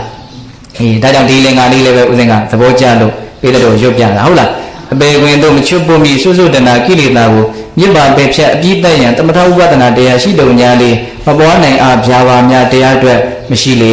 တဲ့နော်ကိုပြည့်တယ်မဖြစ်ရလေကိုပြည့်ဖြစ်ရင်ကိုပဲခံရမယ်ပေါ့ဟုတ်လားနောက်ဆုံးဏိကုံးကျုပ်လင်္ကာကတော့ဦးဇင်းတို့မင်းကုန်းစတော်ကြီးရဲ့လင်္ကာဒါကြတော့လူတိုင်းရမယ်လို့ထင်ပါတယ်ဟုတ်လားယုံနာဓမ္မသင်္ခါရတို့ကိုကဤပုံဖြစ်လို့တုံလဲတဖုံစင်ခွဲသူတည်းဖြင့်ဖောင်းလွဲတတ်စွာဓမ္မရာကိုပညာစက်ခုမျှော်ထောက်ရှု၍ယခုပင်လည်းမအိုခင်ကကြိုတင်ကောင်းမှုကြိုးစားပြုလုံးယခုပင်လည်းမနာခင်ကကြိုတင်ကောင်းမှုကြိုးစားပြုလုံးယခုပင်လည်းမသေးခင်ကကြိုတင်ကောင်းမှုကြိုးစားပြုလုံးယရုချိန်ထောက်သေခြင်းရောက်မှချုပ်မြောက်ခန္ဓာတေဘိငါဟုဤချိန်ရောက်မှချုပ်မြောက်ခန္ဓာတေဘိငါဟုမရဏခမင်းရှင်သေမင်းနဲ့မိသိင်းအဖွဲ့ချင်းအချက်တည်တစ်စက်ကမှမရှိရဟုအပ္ပမရေနတံပါရေထဘုရားစကားလိုက်နာပွားသည်တရားလက်မလွတ်စေနဲ့ဒါကတော့လူတိုင်းအတွေ့များတဲ့လင်္ကာလေးဒီထဲမှာလည်းပဲအလွန်လေးနဲ့တဲ့အဓိပ္ပာယ်တွေရိုးရှင်းတဲ့အဓိပ္ပာယ်တွေမပါဘူးလားပါတယ်နော်ယုံနာဓမ္မသင်္ခါရတို့ကိုကဤပုံဖြစ်လို့တုံလဲတဖုံစင်ွယ်သူတည်းဖြင့်ဖောက်လွဲတတ်စာဓမ္မရာကိုတဲ့ယုဒ္ဓနန္ဒတို့ရဲ့တဘာဝတရားကကိုယ်လိုဆန္ဒနဲ့အမြဲတမ်းထပ်တူထပ်ကြဖြစ်နေမှာမဟုတ်ဘူး။နောက်တခါတလေလေးထပ်တူတာတော့ရှိကောင်းရှိမယ်ပေါ့။များသောဖြင့်တော့ ကိုဖြစ်ချင်တာနဲ့တမျိုးစီကြီးပဲသူကဖြစ်ပြသွားတာပဲများပါလေဒါကလည်းပဲကိုယ်သောဌာနကိုဆန့်ကျင်ကောက်ွက်ပြီးတော့တမင်ကန့်လန့်တိုက်ပြီးတော့ဖြစ်သွားတာမဟုတ်သူဖြစ်ဆက်ရှိတဲ့အကြောင်းတိုင်းဖြစ်သွားတာဟုတ်လားဒါကိုနားလည်ဖို့လိုတယ်နော်ယုံနာဓမ္မသင်္ခါရတို့ကိုကဤပုံဖြစ်လို့တုံးတဲ့တဖုံစင်ခွက်သူတည်းဖြင့်ဖောက်လဲတ္တစာဓမ္မရာကိုဒါကိုအားစတဘာဝတရားတို့ရဲ့ဓမ္မရာပဲတဲ့သူဖြစ်ခြင်းတိုင်းဖြစ်နေတာကိုစားတဘာဝတရားတို့ရဲ့ဓမ္မရာပဲဒါကိုကောင်းကောင်းနားလည်ရမယ်ပေါ့ဆိုလိုတာကဒါဝေယဓမ္မသင်္ခါရပြင်းစွာထိတ်လန့်စေဆိုတာနဲ့အတူတူပဲလို့ပြောနိုင်ပါလေဟုတ်တယ်မလားစောစောကလင်္ကာလေးနဲ့လေဟုတ်လားယုံနာဓမ္မသင်္ခါရတို့ကိုယ်ကဤပုံဖြစ်လို့တုံတဲ့တဖုံစင်ခွက်သူတည်းဖြင့်ဖောက်လွဲတတ်စွာဓမ္မရာကိုပညာစက္ခုမျှော်ထောက်ရှုလေဉာဏ်နဲ့မမကန်ကန်ဉာဏ်မျက်စိလေးနဲ့မြင်အောင်ကြည့်တဲ့ဘယ်လောက်ထိကြည်ကြည်လင်းလင်းပြတ်ပြတ်သားသားရှင်းရှင်းလင်းလင်းမြင်နိုင်မလဲနောက်တတိအားကောင်းရင်တော့အများကြီးမြင်နိုင်တယ်နောက်အချိန်နဲ့မြတ်ပြောင်းလဲနေတဲ့သဘာဝအချိန်နဲ့မြတ်ဖြစ်ရှင်လူကြီးကိုဖြစ်နေတဲ့သဘာဝကိုထိမမြင်နိုင်ဘူးလားမြင်နိုင်ရင်လေယုံနာဓမ္မသင်္ခါရတို့ငငယ်တော့ဘယ်လောက်တည်တုံးဆိုတော့ဒီလင်္ကာကတည်တော့မှပြည့်စည်တာကိုရည်ညွှန်းတာလောက်ပဲထင်တာအမှန်ကအဲ့လောက်ဟုတ်လားမဟုတ်ဘူးအချိန်နဲ့အမြတ်ပြည့်စည်နေတာကိုမြင်ဖို့လိုတယ်ယုံနာဓမ္မသင်္ခါရတို့ကိုယ်ကဤပုံဖြစ်လို့တုံလဲတဖုံစင်ခွဲသူတည်းဖြင့်အောက်တော်သက်စာဓမ္မရာကိုပညာစက္ခုမျှော်ထောက်ရှု၍ဉာဏ်ပညာလေးနဲ့ကြည့်ပြပါဆက်လို့ယခုပင်နဲ့မအိုခင်ကမနာခင်ကမသေးခင်ကကြိုတင်ကောင်းမှုကြိုးစားပြုလို့ကြိုတင်ကောင်းမှုကြိုးစားပြုလို့ဆိုတဲ့နေရာမှာကောင်းမှုကိုလူတွေကဦးစင်းအမြင်ပေါ့နော်လူအများစုကကောင်းမှုကိုဘလောက်ဖယ်စိတ်ထဲတွေးမိကြတာပြီးတာကဏ္ဍလှူတာတန်းတာလောက်ပဲမြင်ကြတာဗျာတတော်တော်ကိုပဲအမြင်ကျင်းနေတယ်လို့ဆိုရမှာပေါ့နော်ကောင်းမှုလို့ပြောလိုက်လို့ရှိရင်ဘလောက်ထိဦးဇင်းတို့ကမြင်စေခြင်းတုံးဆိုရင်စိတ်ထဲမှာဖြစ်နေတဲ့အလွန်မြင့်မြတ်တဲ့တတိတွေဝိရိယတွေတမာရီတွေပညာတွေအဲ့ဒါတွေကိုမြင်သိခြင်းတာအဓိကနော်အဲ့ဒါတွေကပို့ပြီးတော့အည်သွေးရှိတဲ့ကောင်းမှုတွေလို့မဆိုနိုင်ဘူးလားဒါနဲ့လူတွေကလူထင်တာမြင်တာလုပ်ပြတဲ့ကောင်းမှုတွေလောက်ပဲသွားပြီးတော့မြင်တာကျူတင်ကောင်းမှုကြိုးစားပြုလို့ဆိုတော့ကျူတင်ကောင်းမှုကြိုးစားပြုလို့ဆိုတော့ဘယ်လိုလဲလှူရမယ်တားရမယ်ဟာဥပုသ်သတင်းဆောင်သွားမယ်မြင်တာထင်တာရှိတဲ့လောက်ကြကန်ကြတဲ့ပုံတွေကိုပဲမြင်မိကြတယ်ပေါ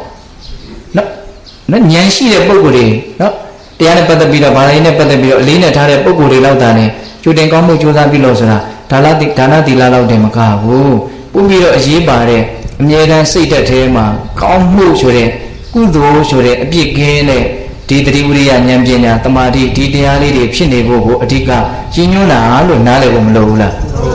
းအဲ့ဒါကပို့ပြီးတော့အရေးကြီးတာဟုတ်လားဒါကြောင့်ကြိုတင်ကောင်းမှုကြိုးစားပြုလို့ဆိုတာကိုအဲ့လိုလေးလေးနဲ့စဉ်းစားရမယ်အထူးသဖြင့်ကောင်းမှုတွေထဲမှာပညာဆိုတဲ့ကောင်းမှုကအထူးအထိကောင်းမှုပဲကောင်းမှုကိုတူရစုလိုက်ရင်အုပ်စုကြီးလေးခုရှိတယ်ဒါနအုပ်စုရှိတယ်သီလအုပ်စုရှိတယ်တမာတိအုပ်စုရှိတယ်ပညာအုပ်စုရှိတယ်အုပ်စုတစုတည်းတစုတည်းပိုရေးအရေးသွေးရှိလာတယ်ပိုရေးအထက်တန်းကျလာတယ်သူစီနေရတဲ့သူပဲဒါနထက်သီလကပို့ပြီးတော့အဆင့်မြင့်ပါတယ်တမာတိကသီလရဲ့အထက်မှာရှိတယ်ပညာကတော့ခေါင်းမှာရှိတယ်အဲ့ဒီပညာကိုဥစားပြပြီးတော့ပြောရင်တော့ပေါ့ဟုတ်လားမှန်မှန်ကန်ကန်သိတဲ့ဉာဏ်ပညာရအောင်လုပ်ရမယ်ဒီဝါဒီခန္ဓာနဲ့ပတ်သက်ပြီးတော့အမှန်သဘောတရားတွေကိုသိအောင်ကြိုးစားရမယ်ဒီပညာကိုရရင်လည်းအဓိကခုနကသတိကိုပဲပြန်ပြီးတော့ကောက်ရမှာဟုတ်လားအဲ့တော့သတိခိုင်မြဲမှာမှန်မှန်ကန်ကန်သိတဲ့ပညာဆိုတာရမှာမှန်မှန်ကန်ကန်သိတဲ့ပညာဆိုတာရမှာကောင်းမှုတွေမှာအထုတိပညာကိုရအောင်ကြိုးစားအထောက်နေရရောက်တယ်အဲ့ဒါကမှတကယ့်ကိုအာကိုးရာနော်ခိုင်မာတဲ့အာကိုးရာကျွန်တော်ဒီလည်းအာကိုးရာဖြစ်ပါသို့သောပညာလောက်တော့အာကိုးရာမကြည့်ဘူးဒါကြောင့်မင်းကွန်းဆိုကြီးပြောတာရှိတယ်နော်ဆရာတော်ကြီးကိုတစ်ချိန်မှာနော်စီရိုးမှားတာနဲ့တူတယ်စီစာမှားတာစီရိုးမှားတာတစ်ခုဖြစ်တယ်သူနားထဲမှာကြားတယ်တဲ့နော်ဇီဝိတတန်တံ2 နာရီလောက်ပဲကျန်တော့တယ်လို့ကြားတယ်တဲ့2 နာရီလောက်နေရင်သေတော့မယ်လို့ကြားတာဆရာတော်ကြီးနားထဲမှာပေါ့အဲ့တော့သူအရင်ကြီးကြောက်သွားတာမရှိဘူးဒါပေမဲ့တန်ဝေကရတယ်ရုပ်တရက်ဖဲတဲ့အောင်းစရာကောင်းတယ်ဒါဆရာတော်ကြီးကိုလည်းပြန်ပြောတဲ့စကားတွေတရားတွေကဟုတ်လားရုပ်တရက်ဖဲတဲ့ဘာပြောလို့ဆိုငါသေတော့မယ်ဆိုပါလားပေါ့အဲ့လိုဆိုရင်ငါဘာအားကိုးမလို့လို့သူစဉ်းစားမိတယ်တဲ့အဲ့လိုစဉ်းစားလိုက်တဲ့အခါကျတော့နားထဲမှာအလွတ်လိုပဲပညာလို့ကြားတယ်သိလားအဲ့ဒီကစတော့ဆိုကြီးကနော်သင်္ခါရတရားတွေဟာမတည်မြဲဘူးနော်သိရင်တရားဆိုတာအချိန်မျိုးကြုံနိုင်တယ်ဒါကြောင့်မိမိရဲ့အကျိုးစီးပွားသူတော်ရဲ့အကျိုးစီးပွားကိုအခုချိန်ပဲကြိုးစားအထောက်ကြဆိုတဲ့အဆုံးအမကိုမပေးရင်တာဝန်ကြီးတယ်လို့တော့မခံစားရဘူးတဲ့အဲ့ဒီအဆုံးအမကိုသူအမြဲတမ်းပေးတယ်ကာထာလေးတစ်ပုဒ်လည်းရေးတယ်အဲ့ဒီလင်္ကာလေးကအဲ့ဒီကာထာလေးကနေပေါက်ခွာလာတဲ့လင်္ကာလေးပဲဒါကဆက်ဆက်မှုရှိတာလေးကိုအဉာဏ်ပြောပြတာဟုတ်လားဒါကြောင့်ယုံနာဓမ္မသင်္ခါရတို့ကိုယ်ကဤပုံဖြစ်လို့တုံးလဲတဖုံစင်ခွဲသူတည်းဖြင့်ဖောက်လွှတ်တဲ့စွာဓမ္မရာကိုပညာစက္ခုမျှော်တောင်းရှု၍ ယခုပင်လေအိုခင်ကယခုပင်လေမနာခင်ကယခုပင်လေမသေးခင်ကကျိုးတင်ကောင်းမှုကြိုးစားပြုလို့တော့ကျိုးတင်ဆိုတာဘာပြောတာတော့လို့တာကခုလို့ရတာပဲဘလို့ဘယ်နဲ့ကြောင့်ဒီဟာကိုကျိုးတင်လို့ပြောတာကစဉ်းစားတော့ဘာကိုရည်ရွယ်ပြီးတော့ကျိုးတင်လို့ပြောလိုက်တာလဲဒီချင်းတရားကိုရည်ရွယ်ပြီးတော့ကျိုးတင်လို့ပြောတာဗျဟုတ်တယ်မို့လားနော်မသေးတော့ဘူးဆိုရင်တော့ကျိုးတင်စရာမလိုသေးအေးစစ်စစ်နေလိုက်ဖို့ပဲဟုတ်လားအဲ့ဒီတဲ့ချိန်မှာကိုကရင်ဆိုင်နိုင်မှုဖြည့်ရှင်းနိုင်မှုကြည်ကြည်သာသာရှိဖို့ချမ်းချမ်းသာသာရှိဖို့နော်မသေးခင်ကစားတော့လုံးဝရမှာတေကန်လေးမှာကတ်လို့ရတဲ့ကိစ္စမဟုတ်ဘူးမလွယ်ဘူးပေါ့တေကန်လေးမှာတော့ဟုတ်လားဒါကြောင့်ကျိုးတင်ဆိုတာတစ်ချိန်မှာတေရလိမ့်မယ်တစ်ချိန်မှာဒုက္ခတွေ့လိမ့်မယ်အဲ့ဒီဒုက္ခမတွေ့သေးခင်မှာကျိုးတင်ပြီးတော့အထောက်အမယ်ဒါကိုပြောတာကျိုးတင်ဆိုတာဟုတ်လားကျိုးတင်ကောင်းမှုကြိုးစားပြုလို့ရတုချိန်ထောက်ဤခါရောက်မှချုပ်ပြောက်ခန္ဓာတေအပ်ငါဟုမရဏခွင့်ရှင်သင်မင်းနဲ့မိတဲ့ဘွယ်ချင်းအချက်ကတစ်စက်ကမှမရှိရဘူးတဲ့ဘယ်ချိန်ကျမှငါသိမယ်ငါဘယ်လောက်ထိနေမယ်ဆိုတာကိုလုံးလို့ရတဲ့ကိစ္စမဟုတ်ဟုတ်တယ်ချင်းတရားနဲ့အချင်းချက်ထားလို့လည်းမရတစိုးလည်းဆောင်ထိုးလို့လည်းမရဘာမှဒါကိုတတ်နိုင်တဲ့ကိစ္စမဟုတ်ဘူးအဲ့ဒီအချက်ကိုစဉ်းစားပြီးတော့နောက်အပ္ပမဒေနတမ္ပါဒိဋ္ဌဘုရားစကားလိုက်နာပွားသည်တရားလက်မလွတ်စေနဲ့တဲ့